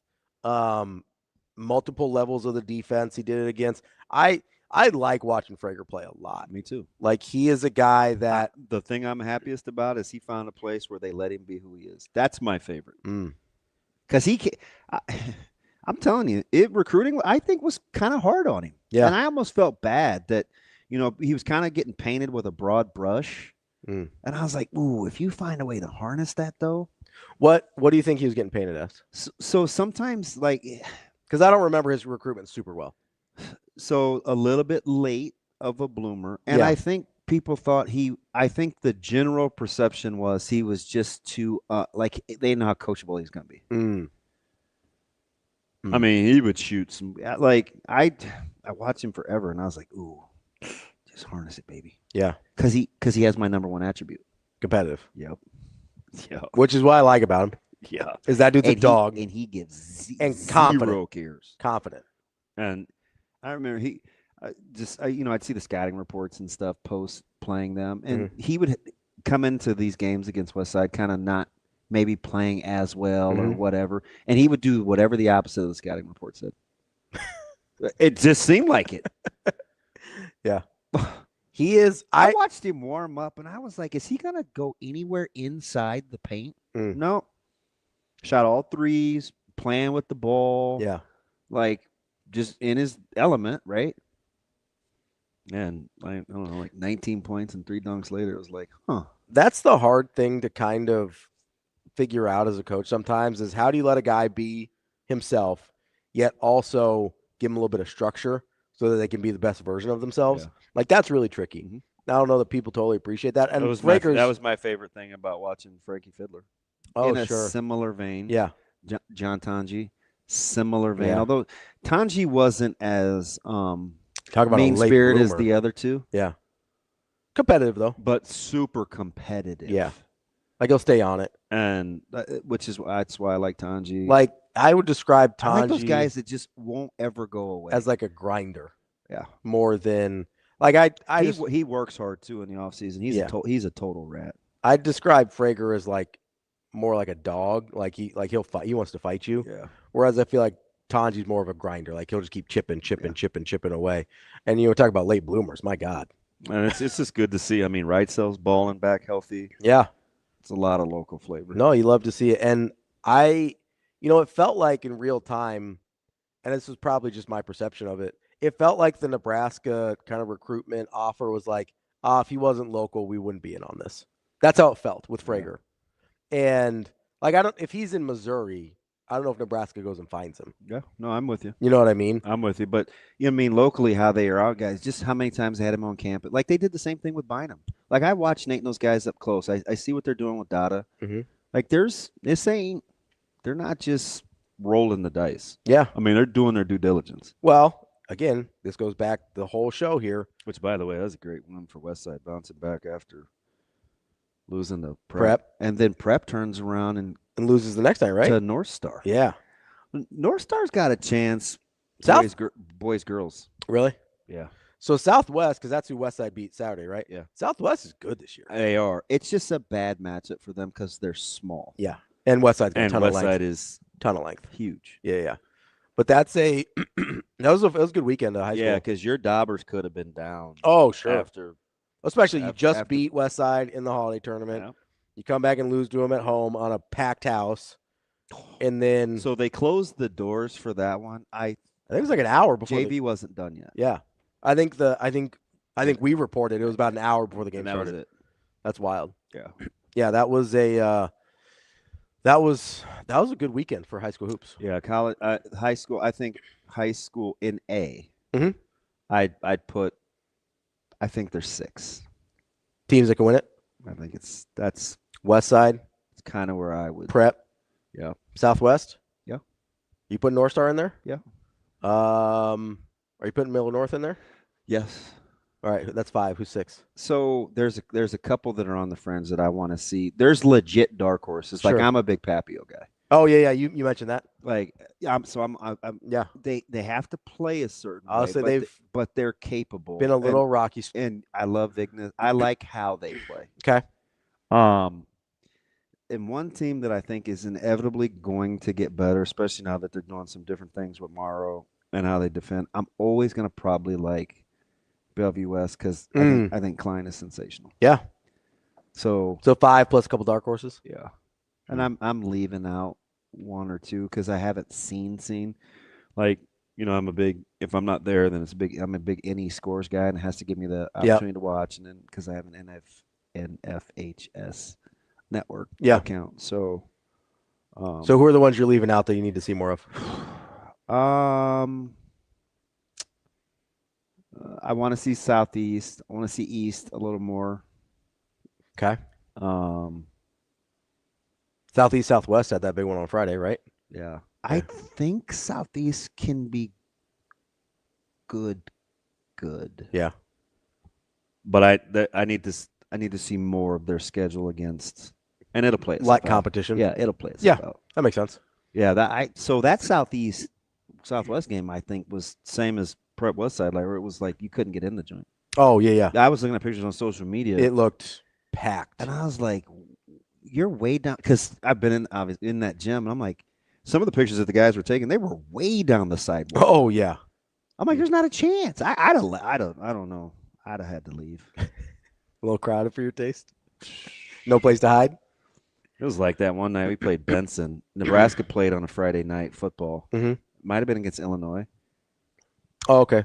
Yeah, because I sat with Rashawn. So it was Illinois, I think, on a Friday night, and Westside played at Benson. Yeah. And I'm kind of spoiled. But I typically don't care about the cold. But I was out there, like the doors weren't open. Yeah. I was like, I love my kid, but not that much. I started to leave. They finally unlocked the door. I don't know how these guys. It's so bad. I know. I'm sorry. Yeah, I gotta watch it on my phone. But like Kobe said, the only reason he likes me is because he thinks I'm special. Like, dude said that in the chat. I mean, Kobe will say. He will say just about it. He'll say whatever. That's probably why he likes the show because Kobe. We'll say about whatever. It happens. Isn't that special? Isn't that special? No, not so much. No, it's fun. It's been good. It was a good weekend of basketball. It was really good. Good hoops weekend. So at all levels. Finally caught up with Michigan. Yeah, that one was surprising because I don't think Wisconsin's good. Well, I kept they were on a heater. Yeah. In the second half, that was incredible. We're talking about all these other things, and I'm just chiming in with. Yeah, I'm watching Nebraska and then Creighton. Yeah, and you're just like, man, Wisconsin. And I'm like, what are we doing here? You're like, oh, Wisconsin. It's like, bro. I know. I actually put it in the quad box. Did you? Yeah. Yeah. And usually when it's one of the teams that I'm rocking with, like I don't share you with a ton of other, but yeah. I don't know. The start that Wisconsin got off to in the second half, and I had just watched Penn State, Michigan. Yeah. Because I want to know as much as I can about Michigan because I've been commenting on them all year. Yeah. So I want to put it against the numbers that I see. Because that's part of my next homework project because, there's a couple teams in the SEC that I want, Arkansas and Alabama mainly, that people think they keep getting the benefit of the doubt. And I'm like, I don't know, man. So I'm locked in on the SEC because that Tennessee-Florida game told me all I need to know about Florida. I told you Florida's I said this. You said don't be distracted by the record. Yep. Because they were starting to rack up early losses, and I was like, their schedule is crazy. Schedule they tough. need to get the benefit of it. Do you see what they did to Tennessee? I did not see the Tennessee game. They beat them by like 35 or 30. Do you like Tennessee, though? I don't know what to do with Tennessee. Not so much away from Knoxville. Okay. And I still think they struggle offensively. The losses that I think got me with Florida a little bit was TCU. TCU is weird. They're fine. So do you know who I think is not very good? Who? And they just what are you doing with Kansas? Well, I don't think Kansas is very good. Is West Virginia better than I think? Maybe. I've only seen them like twice. So you don't think Kansas is very good? I think they have high. I think they have a high ceiling. I don't think they have a level of consistency I'm comfortable with. Yeah. Like on any given night, I think they can go out and ball. I mean, are we even going to remember Peterson? Because he's going to get lost. Not in college. Wow. Well, we were not. Like he's been banged up, so he hasn't played every night. Yeah, but he is. This isn't a signature Kansas team. He is sensational. I mean, this maybe is an extreme example, but like, do we remember Kyrie Irving at Duke? No. Certainly on TV more than Leave It to Beaver. 9 games at Duke. I remember him in the NBA. I forget where he goes to school half the time. Like, I don't remember. Here's another good one. I forget Jason Tatum's a Duke guy all the time. Yeah. Constantly. But you know, like a lot of these 1-and-1. I think Tatum was like an 18-a-night guy in the ACC. He was good. He gives me Brandon Ingram vibes. He was good, but you sit there like Ingram is way better as a one. Ingram wasn't. I don't know about maybe Incredible's a reach. He was very good at Duke. He was way good. Yeah, and we forget. Yes. So I think there's a lot of those guys that like if you don't have a really really good team, then you just sort of forget about their college career because they're there. It's like it's a blink of an eye and they're done. Yeah. But then you get to like Peterson is that guy for me this year. And I hope Nebraska. You know, Yates isn't healthy, but there's a couple backcourts that I'll be curious to see if they can give Nebraska problems. I like Washington's backcourt with Diallo and. Oh and yeah, Yates. you brought that up before. Yates is hurt. Yeah. He didn't play last night because they played late, and I found my comp to Thornton, who drives me up the wall. You love Thornton, that's your guy. But he kept him in it because he was finishing in the paint against Wisconsin. But you know who drives? I think I said on the group chat, I'm glad Creighton didn't get him. Who? Gales Jr. Oh yeah, you did. Yeah, you don't like Just that guy. Those games, man. Yeah, you don't like that guy. But their three-headed monster's pretty good. Speaking of Nebraska, though, I don't think it's daunting, though. I'm not Michigan. crazy. Like, Nebraska needs to lose at some point, right? Yeah. Like, they have to lose before March. I don't know about that. I do. I just don't want their first loss to be in the tournament. That's what I mean. Yeah, so. Like, you cannot have, like, if given Nebraska's situation with the NCAA tournament, they cannot. Said, no way, and he's a KU guy. No way. I don't know, man. West Virginia's kind of scary. But you're right. KU is pretty civvy. But they looked. That's sort of like so. Does Ken Palm like West Virginia? I've got it up right now. I'll look. It doesn't look like it. I don't see them in their top 40. They're below top 40. Yeah. Yeah, they are. Wow, they don't 59. Like them. Yeah, I don't like them at all. Wow. So S. Kelly here brings up an interesting point. He says, my KU alum brother told me he'd be okay if self-retired. Oh, just think. I feel like Kansas underperforms a lot. That's not a super hot take, but the last time they had no business winning the last one. That's the thing is, I think they also overperform a lot. But I'm pretty sure he maximized. He maximizes, it seems like, with worse rosters, though. Wow, is that a hot take? Think about his best rosters. Think about his best rosters. No, I know. I'm well aware. But I rock with Self, though. Listen, I don't have a problem with him, but think about best rosters versus best teams. This feels like a guy that struggles with maybe saying no to certain guys that want to come play for Kansas. Hey, I got another one. You have Ken Palm still open? Yeah. What does Ken Palm think about Georgia? Let's see here. Georgia. 28. Okay. So they like Georgia a little bit. Okay. It took them a long time to come around on Nebraska.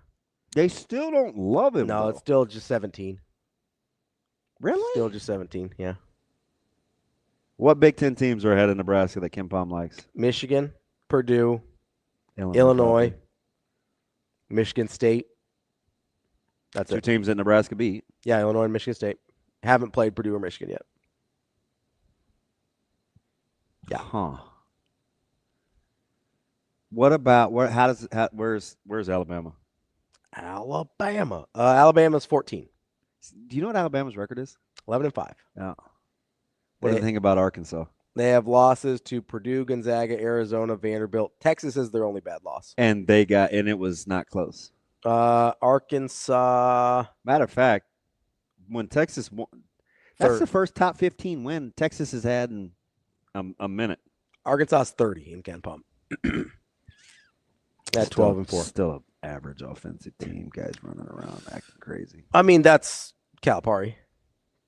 They're young though. When's the last time you saw a Calipari team and you're like, that is a cohesive, coherent offense? When he had the twins. The Harrison twins? Yep. Yeah, it's been a minute. And I think that had more to do with them than it had to do with him. And it took them a second. Yeah. I think that is the thing he struggles with the most as a coach. So maybe Georgia will be the team I keep an eye on. Yeah? Yeah, because I do like Vanderbilt. I watched them this week. I think they're pretty good. You're in on Vanderbilt being real? No, they're make jump shot centric. Vanderbilt over Iowa State.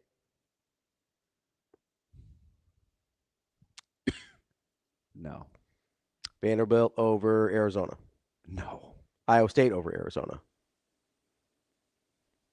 No. Michigan over Arizona.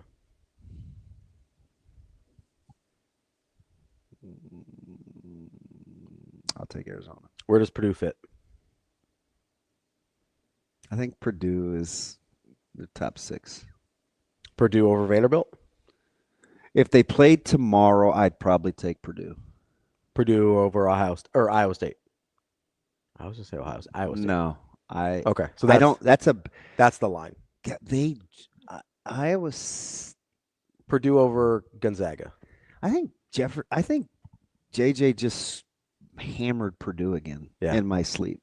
Wasn't I commenting on the half they played? Yeah. Yeah, that's one of the most. That's top 3 halves I'd seen all year. Yes. Yeah. What Iowa State did to Purdue. And that was at Mackey. Yeah. Purdue or Gonzaga. Oh, I'm biased.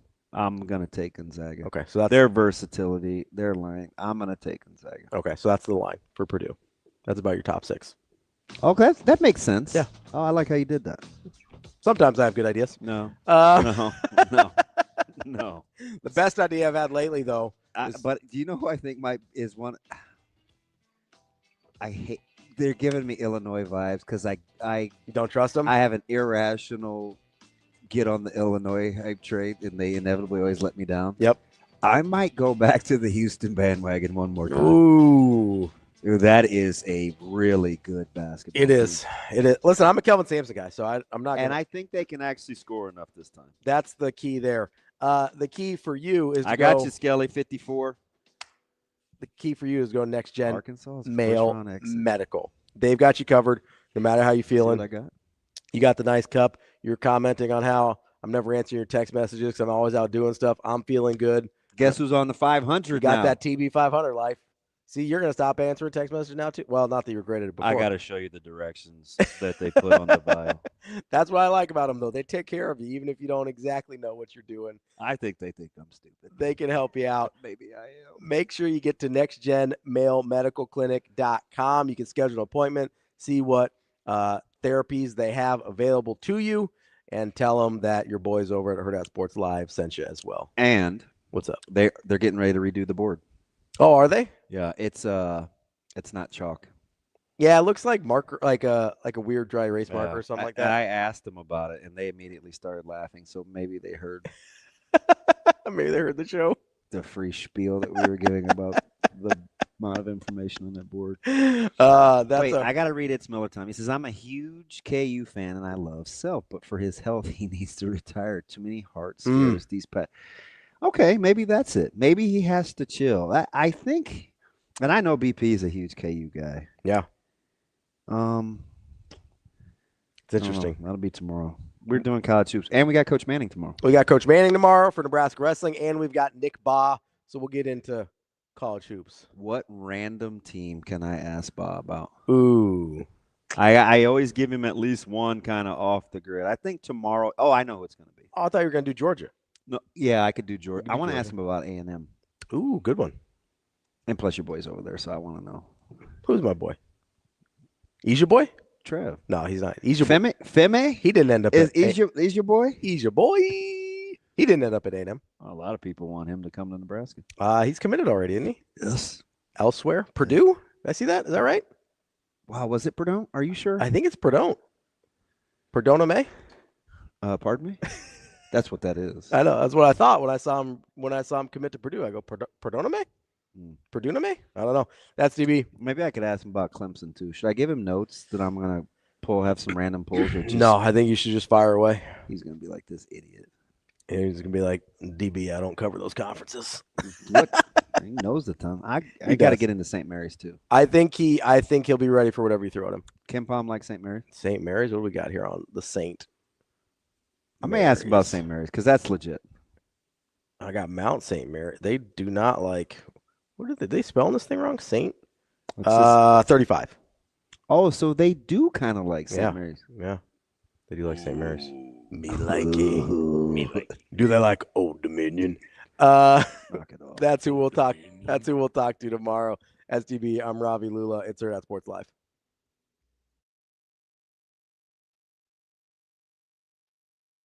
See you. Have a good day. Love you.